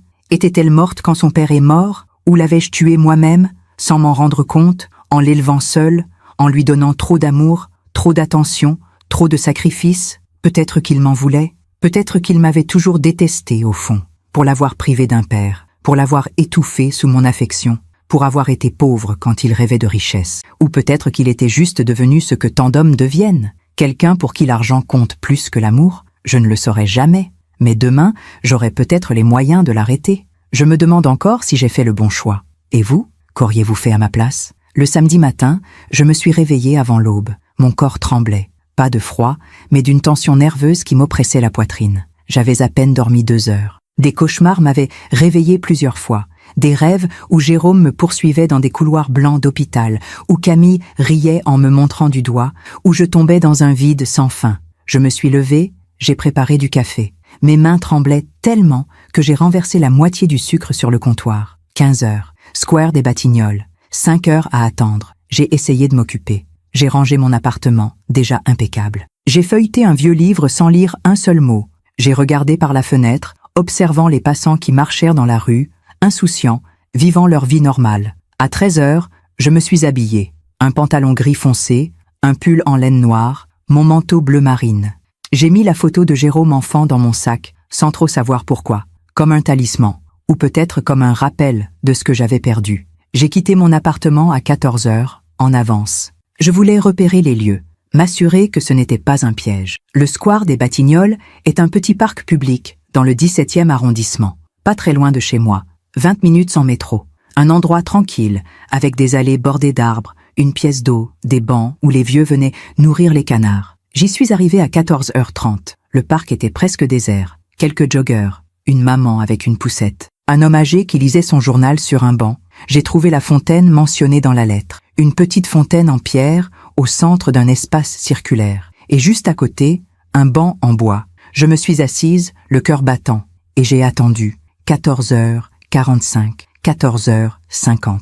Personne. À 14h55, j'ai commencé à paniquer. C'était un piège, évidemment. Jérôme avait tout orchestré pour me faire venir ici, seul. Et ensuite, il dirait que j'avais des comportements erratiques, que je rencontrais des inconnus dans des parcs. Puis, à 15h précises, quelqu'un s'est assis à côté de moi. Un jeune homme, 30 ans, peut-être 35. Costume sombre, écharpe grise, cheveux châtains coupés courts, des lunettes rondes qui lui donnaient un air sérieux. Il n'a pas tourné la tête vers moi. Il a sorti son téléphone, comme s'il consultait ses messages. Puis il a parlé, à voix basse. « Ne me regardez pas, faites comme si on ne se parlait pas. » Mon cœur a bondi dans ma poitrine. « Qui êtes-vous » ai-je murmuré. « Je m'appelle Thomas. Je suis juriste au cabinet de votre fils depuis 3 ans. Pourquoi voulez-vous m'aider » Il a hésité, les yeux fixés sur son téléphone. Parce que ce que fait Jérôme Bellamy est criminel, et parce que je ne peux plus me taire. J'ai senti des larmes me monter aux yeux. Enfin, quelqu'un me croyait. « Dans votre lettre, vous avez parlé d'un autre client, Monsieur Bernard Lemoine, » a coupé Thomas. 79 ans, propriétaire d'un immeuble de rapport dans le Marais, estimé à 3 millions d'euros. Il refusait de vendre. Jérôme représentait un promoteur qui voulait racheter l'immeuble. Et alors, Thomas a serré son téléphone plus fort. Jérôme a monté un dossier pour faire déclarer Monsieur Lemoine mentalement inapte. Il a payé un psychiatre complaisant. Il a manipulé des témoignages. Et il a obtenu une mise sous tutelle. Ensuite, en tant que tuteur légal, parce que Monsieur Lemoine n'avait pas de famille, Jérôme a vendu l'immeuble. Pour 2,8 millions, bien en dessous de sa valeur réelle, au promoteur qui l'avait mandaté. Mon sang s'est glacé. Monsieur Lemoine a protesté, bien sûr. Mais qui écoute un vieillard placé sous tutelle? On l'a interné dans un EHPAD, un endroit sinistre, en banlieue. 6 mois plus tard, il est mort. Dépression, disait le certificat. Mais moi, je sais qu'il est mort de chagrin, de désespoir. Les larmes coulaient maintenant librement sur mes joues. Vous avez des preuves? Oui, des documents internes, des emails, des enregistrements de conversations entre Jérôme et le psychiatre. Tout. Alors pourquoi ne pas les avoir donnés à la police? Thomas a enfin tourné légèrement la tête vers moi. Ses yeux, derrière ses lunettes, étaient emplis de honte. Parce que j'ai peur. Jérôme Bellamy est un homme puissant. Il a des relations partout. Dans la magistrature, dans la police, dans les médias. S'il apprend que c'est moi qui l'ai dénoncé, il me détruira. Ma carrière, ma famille, tout. Mais vous me donnez ces documents à moi? Oui. Parce que vous avez le droit de vous défendre. Et parce que si vous portez plainte, avec ces preuves, il ne pourra pas s'en sortir. Même avec toutes ses relations. Il a sorti une clé USB de sa poche, discrètement, sans que personne autour ne puisse voir. Tout est là-dedans. Email, enregistrement, copie de documents falsifiés, et aussi des informations sur la situation financière réelle du cabinet, les dettes, les menaces de saisie, tout. Il a posé la clé USB sur le banc, entre nous deux. Prenez-la, et allez voir un avocat, pas n'importe lequel, quelqu'un d'extérieur au réseau de Jérôme. Vous connaissez quelqu'un? Oui, Maître Sylvie Marchand. Cabinet Marchand & Lefebvre, rue du Faubourg Saint-Honoré. C'est une battante. Elle ne se laisse impressionner par personne. Dites-lui que vous venez de ma part. Elle comprendra. J'ai pris la clé USB d'une main tremblante, l'ai glissée dans mon sac. Thomas, merci. Merci infiniment. Il s'est levé, a rajusté son écharpe. Ne me remerciez pas, faites juste ce qu'il faut. Et Madame Bellamy, oui, faites attention. Jérôme est dangereux, plus que vous ne l'imaginez. Il est parti sans se retourner, ses mains enfoncées dans les poches de son manteau. Je suis resté seul sur ce banc, la clé USB serrée contre moi comme un trésor. J'avais des preuves. Enfin, j'avais des preuves. Je suis rentré chez moi en marchant vite, le cœur battant. À chaque coin de rue, je regardais derrière moi, craignant d'être suivi. Une fois dans mon appartement, j'ai verrouillé la porte, poussé une chaise contre la poignée. Puis je me suis assise devant mon ordinateur portable, les mains tremblantes. J'ai inséré la clé USB. Des dizaines de fichiers sont apparus, des PDF, des enregistrements audio, des documents Word. J'ai commencé à les ouvrir, un par un. Le premier était un email de Jérôme à un certain docteur Arnaud Girard, daté du 15 mai 2022. Cher Arnaud, concernant notre discussion d'hier soir, je confirme l'arrangement. Monsieur Lemoine doit être évalué comme présentant des troubles cognitifs sévères, incompatibles avec la gestion autonome de ses biens. Le rapport doit être prêt pour le 28 mai. Date de l'audience. En échange, comme convenu, une consultation rémunérée de 15 000 € pour votre expertise sur le dossier Montalban. Discrétion absolue, bien entendu. Cordialement, Jérôme. J'ai eu envie de vomir. Mon fils, mon propre fils, soudoyant un psychiatre. J'ai ouvert un autre document, un enregistrement audio. J'ai cliqué dessus. La voix de Jérôme a rempli la pièce. Écoute Arnaud, c'est simple. Le vieux refuse de vendre. Mon client perd patience. Si on ne fait pas bouger les choses maintenant, le deal tombe à l'eau. Et je perds mes honoraires. 300 000 €, Arnaud. 300 000 € qui nous filent entre les doigts. Une autre voix, plus hésitante. Mais Jérôme, falsifier un rapport psychiatrique, c'est quoi? Illégal? Jérôme avait ri. On ne falsifie rien. On interprète. Tu es psychiatre, tu sais très bien qu'il y a une marge d'appréciation. Tu poses les bonnes questions. Tu notes les bonnes réponses, et voilà. Et si ça se retourne contre nous? Ça ne se retournera pas. Le moine n'a pas de famille, pas d'avocat compétent. Personne ne contestera ton rapport. Mon estomac se tordait. J'ai ouvert un troisième document, un relevé bancaire du cabinet Bellamy & Associés. Les chiffres étaient catastrophiques. Dette, 2 300 000 €. Créances impayées, 1 100 000 €. Trésorerie disponible, 53 000 €. Le cabinet était au bord de la faillite. Un autre document détaillait les saisies en cours. L'appartement avenue Foch était hypothéqué. Les voitures de luxe louées, pas achetées. Les frais de scolarité des enfants impayés depuis 3 mois. Jérôme et Camille vivaient sur du crédit, sur des apparences, et ils allaient s'effondrer, à moins de trouver de l'argent. Rapidement, Mon argent. J'ai passé toute la soirée à éplucher les documents. Plus je lisais, plus l'horreur grandissait. Jérôme n'était pas seulement un fils ingrat, c'était un escroc, un criminel. Il avait détruit Monsieur Lemoine pour 300 000 € d'honoraires. Et maintenant, il s'apprêtait à me détruire, moi, sa propre mère, pour 473 000 € d'héritage. À 23 heures, mon téléphone a sonné. Jérôme. J'ai fixé l'écran, paralysé. Devais-je répondre? Finalement, j'ai décroché. Allô? Maman. Sa voix était douce. Trop douce. Comment vas-tu? Je vais bien. Tu n'es pas venu au rendez-vous chez le docteur Morel mardi dernier. Mardi dernier. J'avais complètement oublié. J'étais occupée. Occupée. Il y avait une pointe d'agacement dans sa voix. Maman, nous en avons déjà parlé. Ce rendez-vous était important. Je sais. Pardon. J'ai repris rendez-vous pour lundi prochain.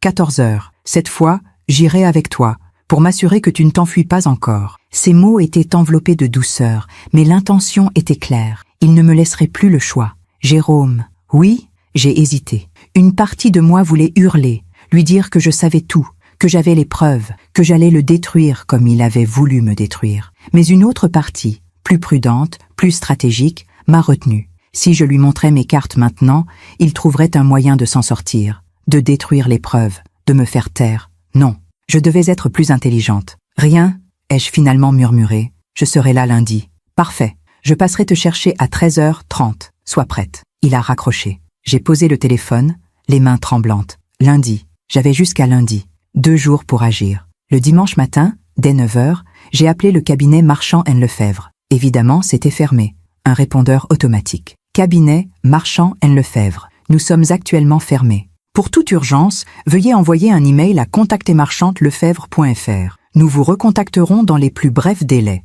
J'ai envoyé un email, les doigts tremblants sur le clavier. Madame Marchand, je m'appelle Margot Bellamy. J'ai 70 ans. Mon fils, Jérôme Bellamy, avocat, tente de me faire interner pour prendre le contrôle de mes biens. J'ai des preuves de ses agissements criminels passés et présents. J'ai besoin d'aide, urgemment. Thomas, du cabinet Bellamy & Associés, m'a conseillé de vous contacter. Je vous en supplie, rappelez-moi. Margot Bellamy. Téléphone 06 XI 20 20 20. J'ai cliqué sur « Envoyer », le cœur serré. Maintenant, il ne me restait plus qu'à attendre. L'attente a été insupportable. Dimanche est passé dans un brouillard d'angoisse. Je ne mangeais pas, je ne dormais pas. Je tournais en rond dans mon appartement, sursautant à chaque bruit. Mon téléphone restait obstinément silencieux. À 18h, toujours rien. À 20h, rien. À 23h, j'ai perdu espoir. Maître Marchand ne me rappellerait pas. Pourquoi le ferait-elle? J'étais une inconnue, une vieille femme avec des histoires de famille. Je me suis couchée, désespérée. Demain, Jérôme viendrait me chercher, et je n'aurais aucun moyen de me défendre. Lundi matin, à 9h, mon téléphone a sonné. Je me suis réveillée en sursaut, le cœur battant. Un numéro inconnu. J'ai décroché, la voix rauque. Allô? Madame Bellamy? Maître Sylvie Marchand à l'appareil. J'ai failli pleurer de soulagement. Maître, merci. Merci de me rappeler.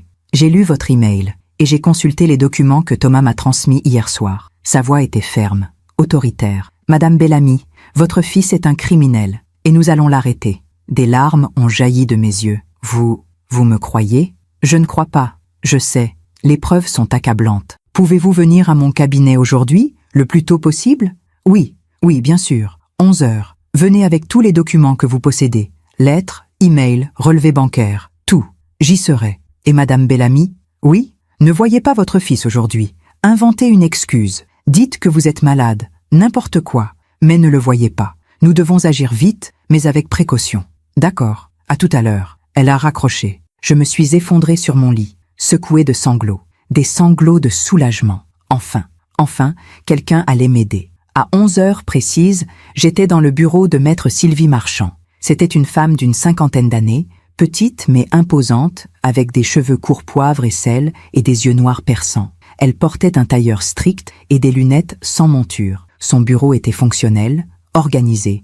Pas de fioritures, pas de décoration superflue. Juste des dossiers empilés, des codes juridiques, un ordinateur. Asseyez-vous, Madame Bellamy. Je me suis assise, serrant mon sac contre moi. Elle a sorti la clé USB que Thomas lui avait envoyée. Elle l'a insérée dans son ordinateur. J'ai passé toute la nuit à étudier ces documents. Elle me regardait droit dans les yeux. Votre fils a commis plusieurs infractions graves. Corruption, abus de faiblesse, escroquerie en bande organisée, falsification de documents officiels. Est-ce que je peux porter plainte? Non seulement vous pouvez, mais vous devez.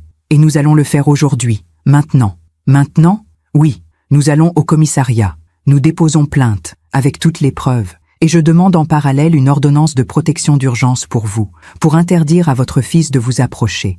Mon cœur battait si fort que je l'entendais dans mes oreilles. Et s'il essaie de se venger? Maître Marchand s'est penché vers moi, ses yeux plantés dans les miens. Madame Bellamy, votre fils ne pourra rien faire, parce que dès cet après-midi, il sera convoqué par la police. Et d'ici quelques jours, il sera probablement en garde à vue. Nous sommes allés au commissariat du 16e arrondissement. Maître Marchand m'a accompagné. Elle a tout expliqué aux policiers. Elle leur a remis les documents, les enregistrements, tout. Ils ont pris ma déposition. 3 heures durant lesquelles j'ai raconté tout. L'hôpital, la procuration bancaire, la procédure de mise sous tutelle, les menaces de Camille, l'affaire Lemoine. Les policiers m'écoutaient, grave. À 16 heures, j'ai signé ma plainte. Nous allons transmettre ça au procureur immédiatement, m'a dit le capitaine. Et nous allons convoquer Monsieur Bellamy pour audition. En sortant du commissariat, j'ai senti mes jambes flageoler. Maître Marchand m'a rattrapé par le bras. Ça va aller, Madame Bellamy. Vous avez été très courageuse. Et maintenant? Maintenant, vous rentrez chez vous. Vous verrouillez votre porte. Et vous m'appelez immédiatement si votre fils tente de vous contacter. D'accord. Elle m'a tendu sa carte. N'hésitez pas. Jour et nuit, je serai là. Je suis rentrée chez moi à 17h30. Épuisée, vidée, mais étrangement apaisée. J'avais fait ce qu'il fallait. J'avais porté plainte contre mon propre fils. Mon téléphone a vibré. Un message de Jérôme. « Maman, je suis passé te chercher à 13h30 comme prévu. Tu n'étais pas là. Où es-tu? Rappelle-moi. » J'ai fixé le message longuement. Puis j'ai tapé une réponse. « Je ne viendrai pas chez le docteur Morel, Jérôme. Et je ne te verrai plus. Jamais. » J'ai appuyé sur « Envoyer ». Puis j'ai bloqué son numéro. Cette nuit-là, pour la première fois depuis des semaines, j'ai dormi, profondément, sans cauchemar. Parce que j'avais repris le contrôle de ma vie. Les 3 jours qui ont suivi le dépôt de ma plainte ont été parmi les plus étranges de ma vie. Un calme inquiétant s'était installé. Comme l'œil d'un cyclone. Jérôme ne m'avait pas rappelé. Pas de message, pas d'appel, rien. J'imaginais qu'il avait reçu la convocation de la police, qu'il était en train de comprendre ce qui lui arrivait. Moi, je vivais dans une sorte d'état second. Je donnais mes cours de piano mécaniquement, je mangeais peu. Je dormais par intermittence, mais je n'avais plus peur. C'était fini, la peur. À la place, il y avait une lucidité froide, une clarté d'esprit que je n'avais jamais connue. J'avais passé 70 ans à prendre soin des autres, de mon mari, quand il était vivant, de Jérôme, toute ma vie, de mes élèves, de tout le monde. Et pendant tout ce temps, je m'étais oublié, je m'étais effacé. J'avais cru que l'amour maternel était un sacrifice permanent, un don de soi sans limite, une abnégation totale. Mais j'avais tort. L'amour ne peut pas exister sans respect, sans réciprocité, sans dignité. Et Jérôme ne me respectait plus depuis longtemps. Peut-être ne m'avait-il jamais respecté. Le mercredi matin, Maître Marchand m'a appelé. « Madame Bellamy, j'ai des nouvelles. Oui, votre fils a été convoqué hier par la brigade financière. Il a été entendu pendant 6 heures. Mon cœur s'est serré. Malgré tout, malgré sa trahison, une partie de moi, cette partie maternelle, indéracinable, souffrait encore pour lui. Et alors, il nie tout, évidemment. Il prétend que les documents sont falsifiés, que Thomas est un employé mécontent qui veut se venger, que vous êtes manipulé, que votre plainte est le fruit de votre confusion mentale. J'ai serré le téléphone plus fort. Les policiers le croient? Non, parce que nous avons les originaux des emails. Les métadonnées prouvent qu'ils n'ont pas été falsifiés. Les enregistrements ont été authentifiés par un expert. Et le témoignage de Thomas, bien qu'anonyme pour l'instant, est corroboré par d'autres employés du cabinet que la police a commencé à interroger. Donc, votre fils est dans une position très difficile. Le procureur a ouvert une information judiciaire. Jérôme Bellamy va être mis en examen dans les prochains jours. Pour abus de faiblesse, corruption, escroquerie en bande organisée. J'ai fermé les yeux. Mon fils, mon petit garçon, bientôt accusé, jugé, peut-être condamné. Madame Bellamy, vous êtes toujours là? Oui, pardon. Je comprends que ce soit difficile, mais vous avez fait ce qu'il fallait. Je sais. Et il y a autre chose. Quoi? La procédure de mise sous tutelle lancée par votre fils a été annulée. Le juge a rejeté la demande au vu des éléments nouveaux. Vous êtes libre, pleinement. Des larmes ont roulé sur mes joues.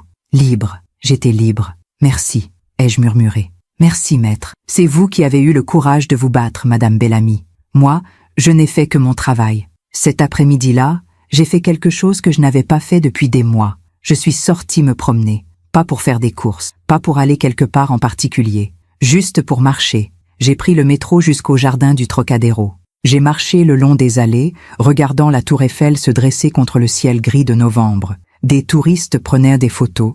Des enfants couraient en riant. Un musicien de rue jouait du violon.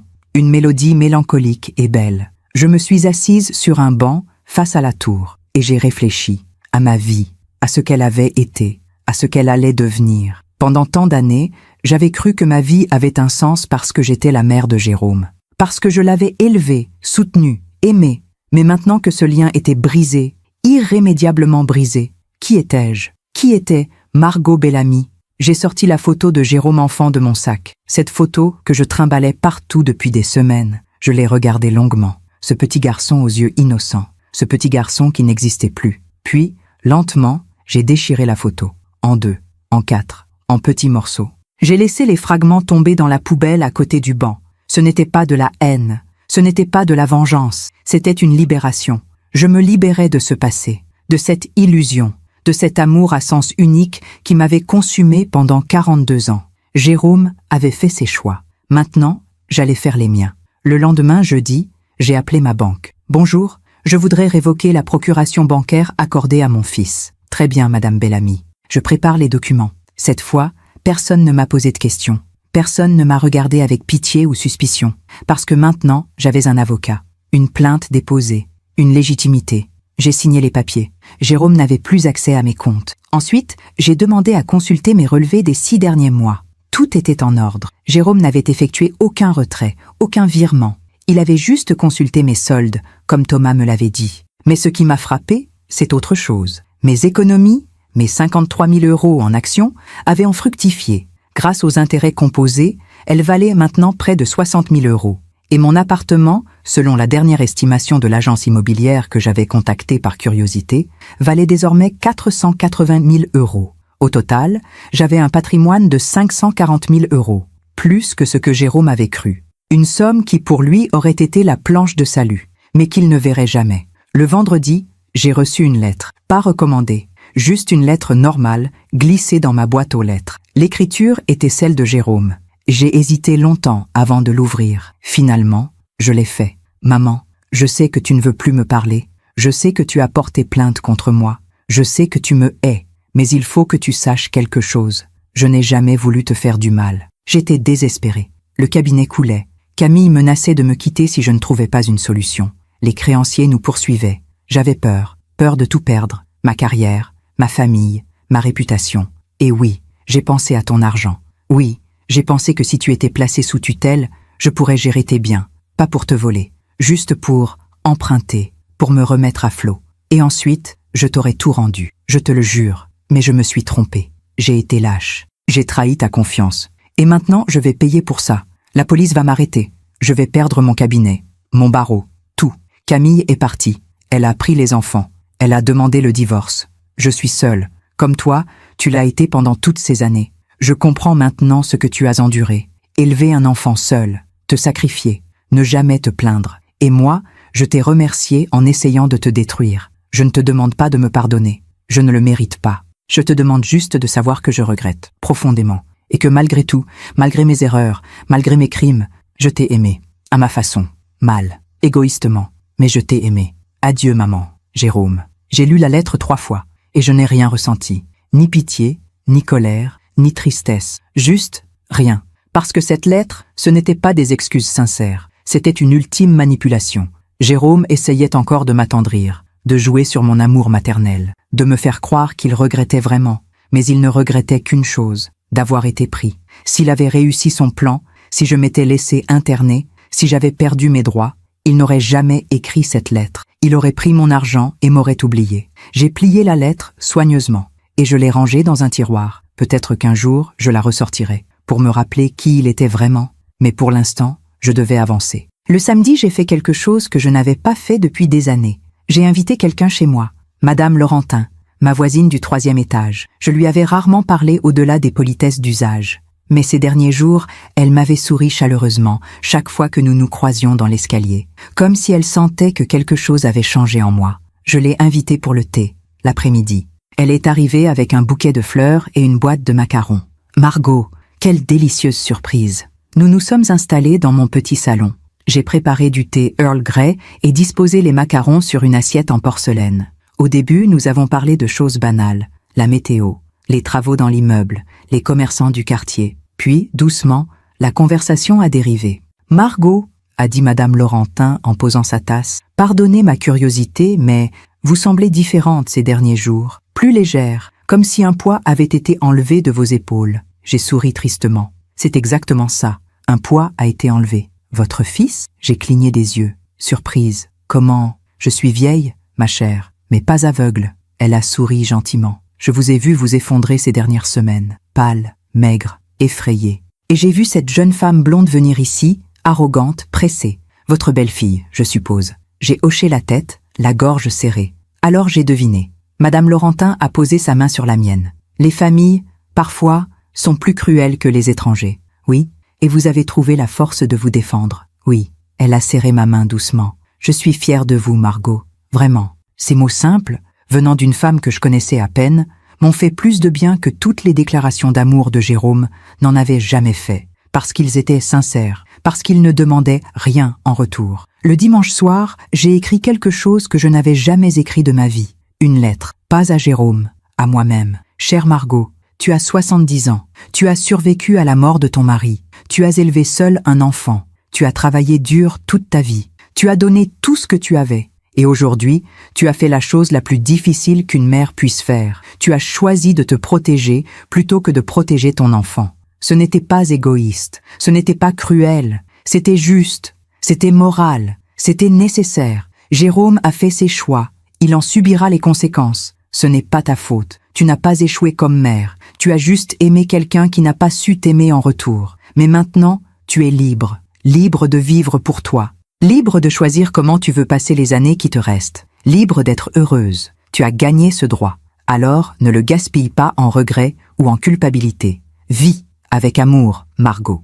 J'ai plié cette lettre et je l'ai rangée dans le tiroir de ma table de nuit, à côté de la photo déchirée que j'avais finalement récupérée et recollée, non pas pour la garder, mais pour me souvenir de qui Jérôme avait été et de qui il était devenu. Le lundi matin, Maître Marchand m'a appelé. « Madame Bellamy, Jérôme Bellamy a été officiellement mis en examen ce matin. Le juge d'instruction a ordonné un contrôle judiciaire strict. Interdiction de vous contacter. Interdiction de quitter le territoire. Et la suite ? Le procès aura lieu dans 6 à 8 mois. Vu la gravité des charges et l'accumulation de preuves, il risque une peine de prison ferme. Entre 3 et 5 ans, probablement. » J'ai fermé les yeux. Mon fils. En prison. Madame Bellamy ? Oui, pardon. Je réfléchissais. C'est normal. C'est votre fils, malgré tout. Oui, malgré tout. Mais vous avez fait ce qu'il fallait. Ne l'oubliez jamais. Je n'oublierai pas. Ce soir-là, assise dans mon fauteuil près de la fenêtre, j'ai regardé les lumières de Paris s'allumer une à une dans la nuit tombante. J'ai pensé à tout ce qui s'était passé, au piège que Jérôme avait tendu, à ma fuite, à ma peur, à ma colère. Et finalement, à ma décision.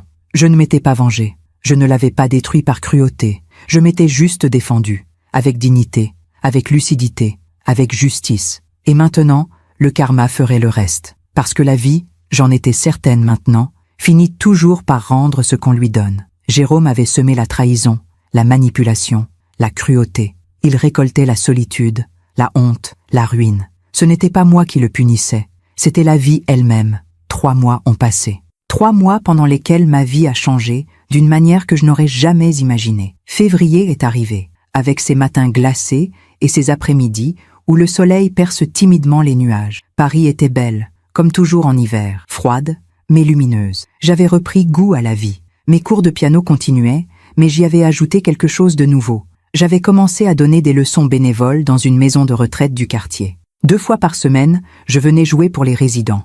Des morceaux de Chopin, de Debussy, des chansons françaises qu'ils fredonnaient en fermant les yeux. Ils m'appelaient Madame Margot et me serraient la main avec reconnaissance. Certains pleuraient en écoutant la musique. D'autres souriaient simplement, perdus dans leurs souvenirs. C'était beau, c'était simple. C'était une vie qui avait du sens. Madame Laurentin et moi étions devenus amis. Nous prenions le thé ensemble chaque samedi.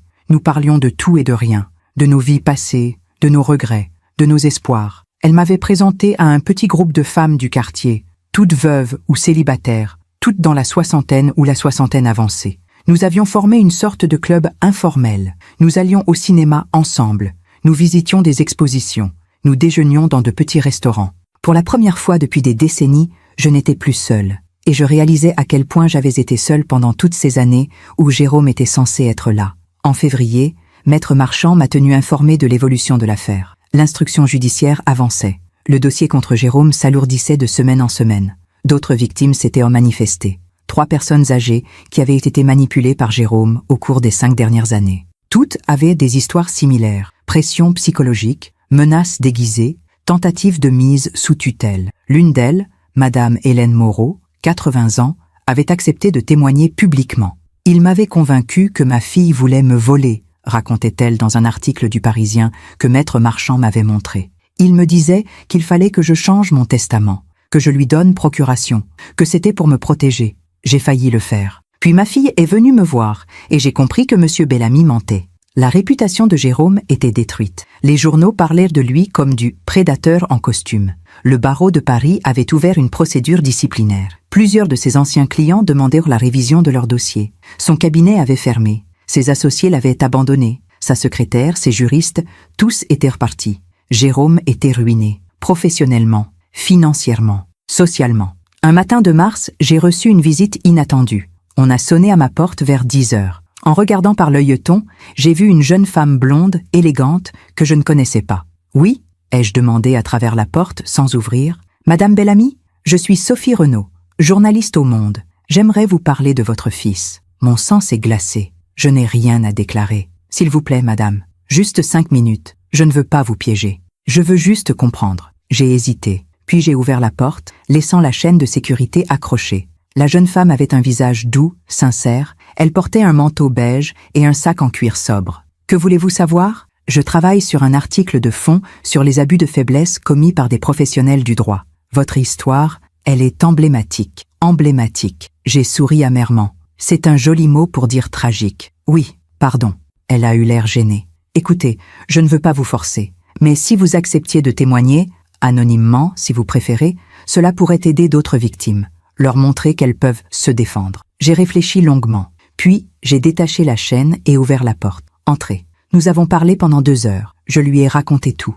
L'hôpital, la procuration, la mise sous tutelle, les menaces, ma solitude, ma peur, et aussi ma décision de me battre. Sophie Renaud prenait des notes, hochant la tête, posant des questions précises mais respectueuses. « Madame Bellamy, a-t-elle finalement demandé, qu'est-ce que vous ressentez aujourd'hui ? Envers votre fils ?» J'ai regardé par la fenêtre, vers les toits de Paris. De la tristesse, pas pour lui, pour ce qu'il aurait pu être, pour l'homme qu'il était quand il était enfant. Cet homme-là est mort. Peut-être est-il mort le jour où son père est décédé. Peut-être est-il mort progressivement, année après année, tué par l'avidité et l'ambition. Je ne sais pas. Et la colère, elle est partie. J'ai souri doucement. La colère, c'est épuisant. Je ne veux plus la porter. Vous lui avez pardonné ? Non. J'ai secoué la tête. Pardonner, ce serait effacer ce qu'il a fait. Et je ne peux pas. Je ne veux pas. Mais je ne le hais pas non plus. Je l'ai juste laissé aller. C'est une grande sagesse. Ce n'est pas de la sagesse. J'ai souri tristement. C'est de la survie. Si j'avais continué à me consumer de colère ou de chagrin, c'est moi qui aurais été détruite, pas lui. Alors j'ai choisi de vivre. Sophie Renaud a refermé son carnet. Merci, Madame Bellamy. Votre histoire va toucher beaucoup de gens. J'espère qu'elle aidera quelqu'un. J'ai marqué une pause. Qu'elle montrera à d'autres femmes qu'on peut se défendre, même à 70 ans, même contre son propre fils. L'article est paru 3 semaines plus tard, à la une du Monde. Margot, 70 ans, trahie par son fils avocat. Je l'ai aimé, mais je ne me suis pas laissé détruire. Sophie Renaud avait tenu parole. L'article était respectueux, factuel, mais profondément humain. Elle racontait mon histoire sans sensationnalisme, mais avec empathie. Le lendemain de la parution, mon téléphone n'a pas arrêté de sonner. Des journalistes, des associations de protection des personnes âgées, des avocats spécialisés dans les abus de faiblesse, mais aussi des femmes, des dizaines de femmes, qui m'écrivaient pour me remercier, pour me dire qu'elles vivaient la même chose, qu'elles se sentaient moins seules. L'une d'elles, Geneviève, 65 ans, m'a appelée en pleurant. « Madame Bellamy, votre histoire, c'est la mienne. Mon fils essaie de me faire déclarer inapte depuis 6 mois. Je croyais que j'étais folle, que je devenais paranoïaque. Mais vous m'avez montré que j'avais raison, que je devais me défendre. Alors défendez-vous, lui ai-je dit doucement. Trouvez un avocat, portez plainte, ne vous laissez pas faire. Merci, merci infiniment. Ces appels, ces messages, m'ont donné quelque chose que je n'avais pas anticipé. Un sens, un but. Mon histoire, ma souffrance, servaient à quelque chose. Elles aidaient d'autres personnes. En avril, le procès de Jérôme a été fixé. 18 juin. Tribunal correctionnel de Paris. Maître Marchand m'a demandé si je voulais assister. Vous n'êtes pas obligé, m'a-t-elle dit. Vous avez déjà donné votre témoignage écrit. Le juge n'a pas besoin de votre présence physique. Je veux y aller. Vous êtes sûr? Oui. J'ai inspiré profondément. Je veux le voir. Une dernière fois. Le 18 juin était une journée chaude. Le ciel était d'un bleu éclatant, presque ironique au vu de la gravité de la situation. Je me suis habillée simplement. Une robe grise sobre, un gilet blanc, des chaussures plates, pas de bijoux, pas de maquillage excessif. Je voulais juste être moi-même. Maître Marchand est venu me chercher chez moi en taxi.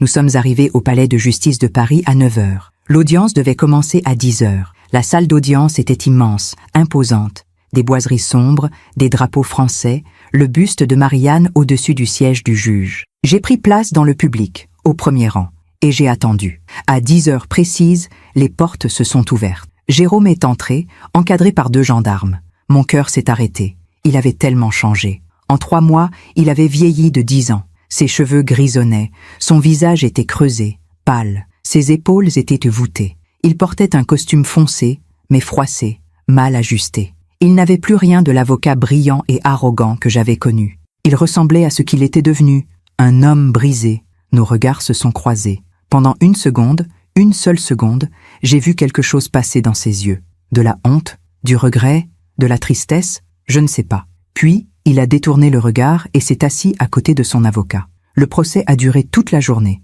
Le procureur a présenté les charges.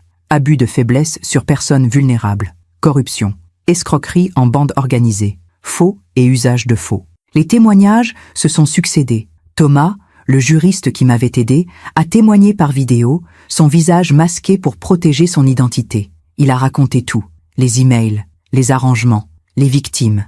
Madame Moreau a témoigné, la voix tremblante, mais ferme. Il m'a menti, il a trahi ma confiance. Puis mon témoignage écrit a été lu par le greffier. Écouter ma propre histoire racontée par quelqu'un d'autre, dans cette salle froide et impersonnelle, était surréaliste. L'avocat de Jérôme a essayé de le défendre. Il a parlé de périodes difficiles, de erreurs de jugement, de pression financière. Mais les preuves étaient accablantes, et le procureur a été impitoyable. Jérôme Bellamy n'est pas un homme qui a fait des erreurs, c'est un prédateur, un homme qui a exploité sa position de confiance pour détruire des personnes vulnérables, y compris sa propre mère. Ces mots ont résonné dans la salle, y compris sa propre mère. À 17 heures, le juge s'est retiré pour délibérer. Nous avons attendu 1 heure pendant laquelle j'ai observé Jérôme, assis à quelques mètres de moi. Il ne bougeait pas, il fixait le sol. Ses mains étaient jointes, serrées. Je me suis demandé à quoi il pensait. Regrettait-il vraiment, ou regrettait-il seulement d'avoir été pris? Je ne le saurais jamais. À 18 heures, le juge est revenu. Veuillez vous lever. Tout le monde s'est levé. Le juge a commencé à lire le verdict. Attendu que les faits reprochés à M. Jérôme Bellamy sont établis au-delà de tout doute raisonnable, attendu que l'accusé a agi avec préméditation et dans un but lucratif, attendu qu'il a abusé de sa qualité d'avocat pour commettre ces infractions, la Cour condamne M. Jérôme Bellamy à 4 ans de prison ferme, dont 2 ans avec sursis. Interdiction définitive d'exercer la profession d'avocat. Obligation d'indemniser les victimes à hauteur de 300 000 € au total. Inscription au fichier des auteurs d'infractions financières. Jérôme a vacillé. Son avocat l'a rattrapé par le bras. Moi, je suis resté immobile. 4 ans de prison. 2 ans ferme. C'était fini. Après le verdict, je suis sorti rapidement du tribunal. Je ne voulais pas croiser Jérôme. Je ne voulais pas lui parler. Il n'y avait plus rien à dire. Dehors, sur les marches du palais de justice, j'ai respiré profondément. L'air de Paris sentait l'été. Les arbres étaient en fleurs. Les gens marchaient, riaient, vivaient. Maître Marchand m'a rejointe. « Ça va ?» ?»« Oui. » J'ai souri. « Oui, ça va. Vous avez gagné ?» ?»« Non. » J'ai secoué la tête doucement. Personne n'a gagné. Mais au moins, la justice a été rendue. Elle a posé sa main sur mon épaule. « Vous êtes une femme extraordinaire, Madame Bellamy. » « Non. Je suis juste une femme qui a refusé de mourir. Ce soir-là, je suis rentrée chez moi. J'ai préparé une tisane. Je me suis assise dans mon fauteuil près de la fenêtre, et j'ai pensé à Jérôme, à tout ce qui s'était passé, au petit garçon qu'il avait été, à l'homme qu'il était devenu, à la chute qu'il avait vécue, et j'ai réalisé quelque chose. Ce n'était pas moi qui l'avais puni, c'était la vie. Il avait semé la trahison, le mensonge, la cruauté, et il récoltait la solitude, la ruine, la honte. Camille était partie. Les enfants refusèrent de le voir. Ses amis l'avaient abandonné. Sa carrière était détruite. Il n'avait plus rien. Et cette destruction n'était pas venue de moi. Elle était venue de lui-même, de ses propres choix, de ses propres actes. La vie finit toujours par rendre ce qu'on lui donne. Et Jérôme l'avait appris de la manière la plus douloureuse qui soit. Quelques semaines après le procès, j'ai reçu une dernière lettre. Pas de Jérôme, de Léa, sa fille, ma petite fille. Chère grand-mère, je sais que nous ne nous sommes pas parlé depuis longtemps. Papa ne voulait pas. Et j'ai été lâche de ne pas insister. Mais maintenant, je sais tout. Ce qu'il a fait, ce qu'il a essayé de te faire. Je suis désolée, tellement désolée. Je comprends si tu ne veux plus nous voir, Lucas et moi. Nous portons son nom. Nous sommes ses enfants. Mais sache que nous ne sommes pas comme lui. Et que nous t'aimons. Nous t'avons toujours aimé. Si un jour tu veux bien nous revoir, nous serions heureux. Avec tout notre amour, Léa. J'ai lu cette lettre plusieurs fois, puis j'ai pris mon téléphone, et j'ai appelé Léa. 1 an a passé depuis le procès. 1 an pendant lequel ma vie s'est reconstruite, lentement, patiemment, comme on répare une porcelaine brisée, avec soin, avec amour, en acceptant que les fissures restent visibles, mais ne définissent plus l'objet. Nous sommes en juin à nouveau, les mêmes arbres en fleurs, le même ciel bleu de Paris. Mais tout est différent. Je suis assise à une terrasse de café, rue de Passy, en face de Léa. Ma petite fille a 26 ans maintenant. Elle ressemble à son père, les mêmes yeux noisettes, le même nez droit. Mais son regard est différent, doux, sincère, sans cette dureté que j'avais vue grandir chez Jérôme au fil des années. « Grand-mère, dit-elle en remuant son café, tu es sûre que ça va? Je veux dire, être ici, avec moi, parler de tout ça ?» Je souris et pose ma main sur la sienne. « Ma chérie, c'est justement parce que je peux en parler que je sais que ça va. » Elle hoche la tête, émue. Depuis ce premier appel téléphonique, il y a 1 an, Léa et moi nous voyons régulièrement. 1 fois par mois, parfois plus. Nous déjeunons ensemble, nous marchons dans les jardins. Nous parlons de tout, de sa vie, de ses projets, de son travail dans une association d'aide aux personnes âgées. Oui, une association d'aide aux personnes âgées. C'est à cause de ce qui t'est arrivé, m'avait-elle confié lors de notre 2e rencontre. Quand j'ai su ce que papa avait tenté de te faire, j'ai réalisé combien les personnes âgées sont vulnérables, combien elles sont invisibles. Alors j'ai démissionné de mon poste dans la communication et je me suis engagée pour essayer de réparer, un peu, à ma façon. Je l'avais serré dans mes bras, les larmes aux yeux. Lucas, son frère, est venu me voir aussi, 1 seule fois. C'était plus difficile pour lui. Il ressemble encore plus à Jérôme, physiquement, mentalement. Il travaille dans la finance, gagne beaucoup d'argent, vit à Londres. « Je ne comprends pas comment papa a pu faire ça », m'avait-il dit, mal à l'aise, les mains dans les poches. « Mais je veux que tu saches que je ne suis pas lui. Je sais, » lui avais-je répondu. « Tu es toi, et c'est tout ce qui compte. » Il était reparti rapidement, comme s'il avait peur de s'attarder. Mais il m'avait embrassé avant de partir, et cela suffisait. Jérôme est en prison. Il lui reste encore 8 mois à purger. Je ne l'ai pas revu depuis le procès. Je ne lui ai pas écrit. Je ne lui ai pas rendu visite. Léa m'a dit qu'il avait beaucoup changé, qu'il était calme, silencieux, qu'il lisait beaucoup, qu'il suivait une thérapie avec un psychologue de la prison. « Il demande de tes nouvelles », m'a-t-elle dit un jour, hésitante. « Et que lui réponds-tu? Que tu vas bien, que tu as refait ta vie, que tu es heureuse. C'est la vérité. Il pleure parfois quand je lui parle de toi. » J'ai fermé les yeux. Jérôme pleurait. Mon fils, qui n'avait jamais pleuré devant moi depuis l'âge de 10 ans, pleurait en prison. Une partie de moi, cette partie maternelle, indéracinable, a eu mal pour lui. Mais une autre partie, plus sage, plus forte, savait que ces larmes étaient plus nécessaires. Nécessaires pour qu'il comprenne, pour qu'il change, pour qu'il devienne peut-être, un jour, un homme meilleur. « Est-ce que tu lui pardonneras un jour ?» m'a demandé Léa. J'ai réfléchi longuement avant de répondre. Je ne sais pas. Le pardon, c'est compliqué. Ce n'est pas un interrupteur qu'on allume ou qu'on éteint. C'est un chemin, long, douloureux. Et je ne suis pas sûre de vouloir le parcourir. « Mais tu ne le hais pas ?»« Non, je ne le hais pas. » J'ai souri tristement.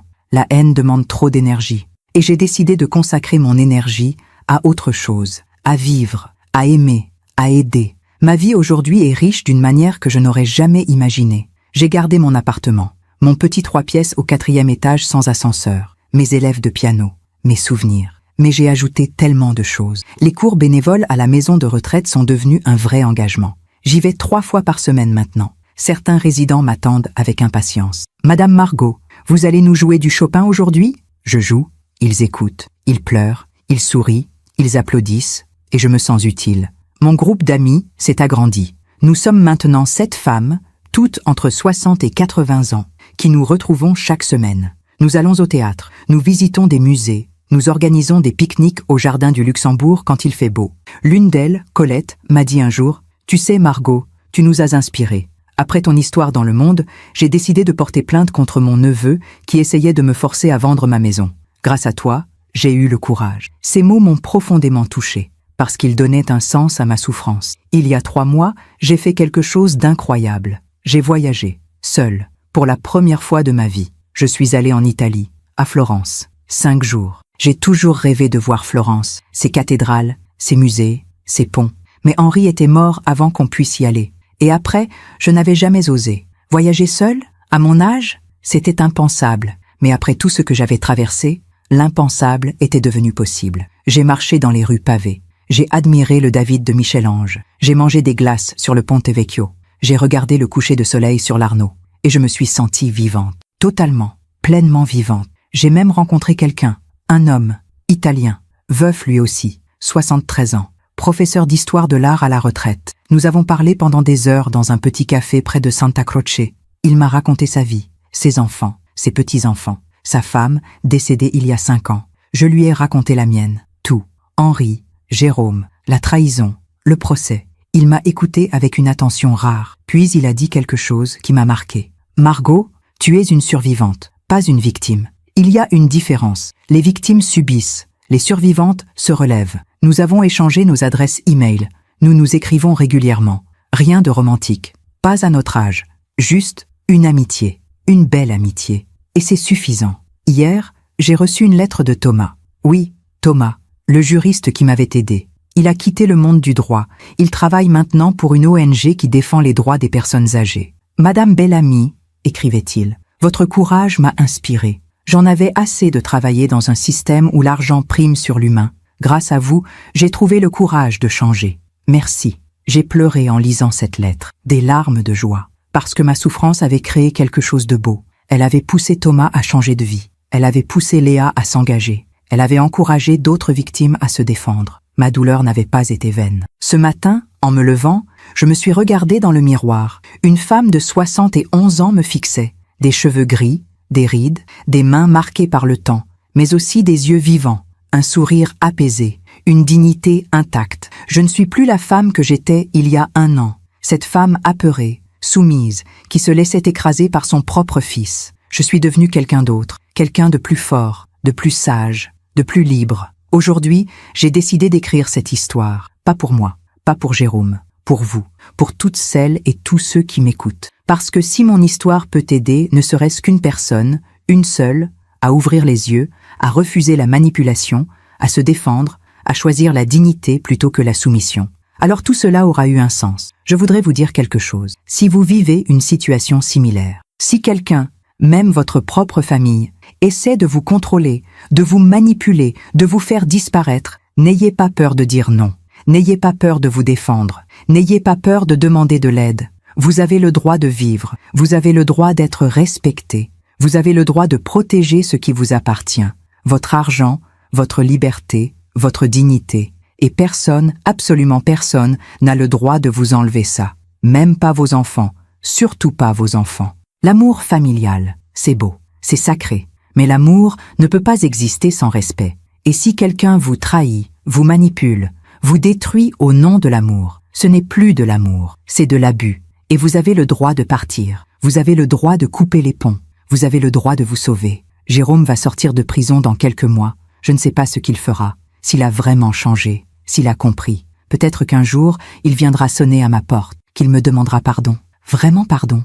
Peut-être que je lui ouvrirai, ou peut-être pas. Je ne sais pas encore. Et c'est normal de ne pas savoir. Le pardon, ça ne se force pas. Ça vient, ou ça ne vient pas. Mais ce que je sais, c'est que je ne vivrai plus jamais dans la peur, que je ne me laisserai plus jamais écraser, que je suis libre, et que cette liberté, personne ne pourra me la reprendre. Voilà, c'est mon histoire. L'histoire d'une femme qui a failli être détruite par son propre fils. Mais qui a choisi de se battre? Qui a choisi la dignité? Qui a choisi la vie?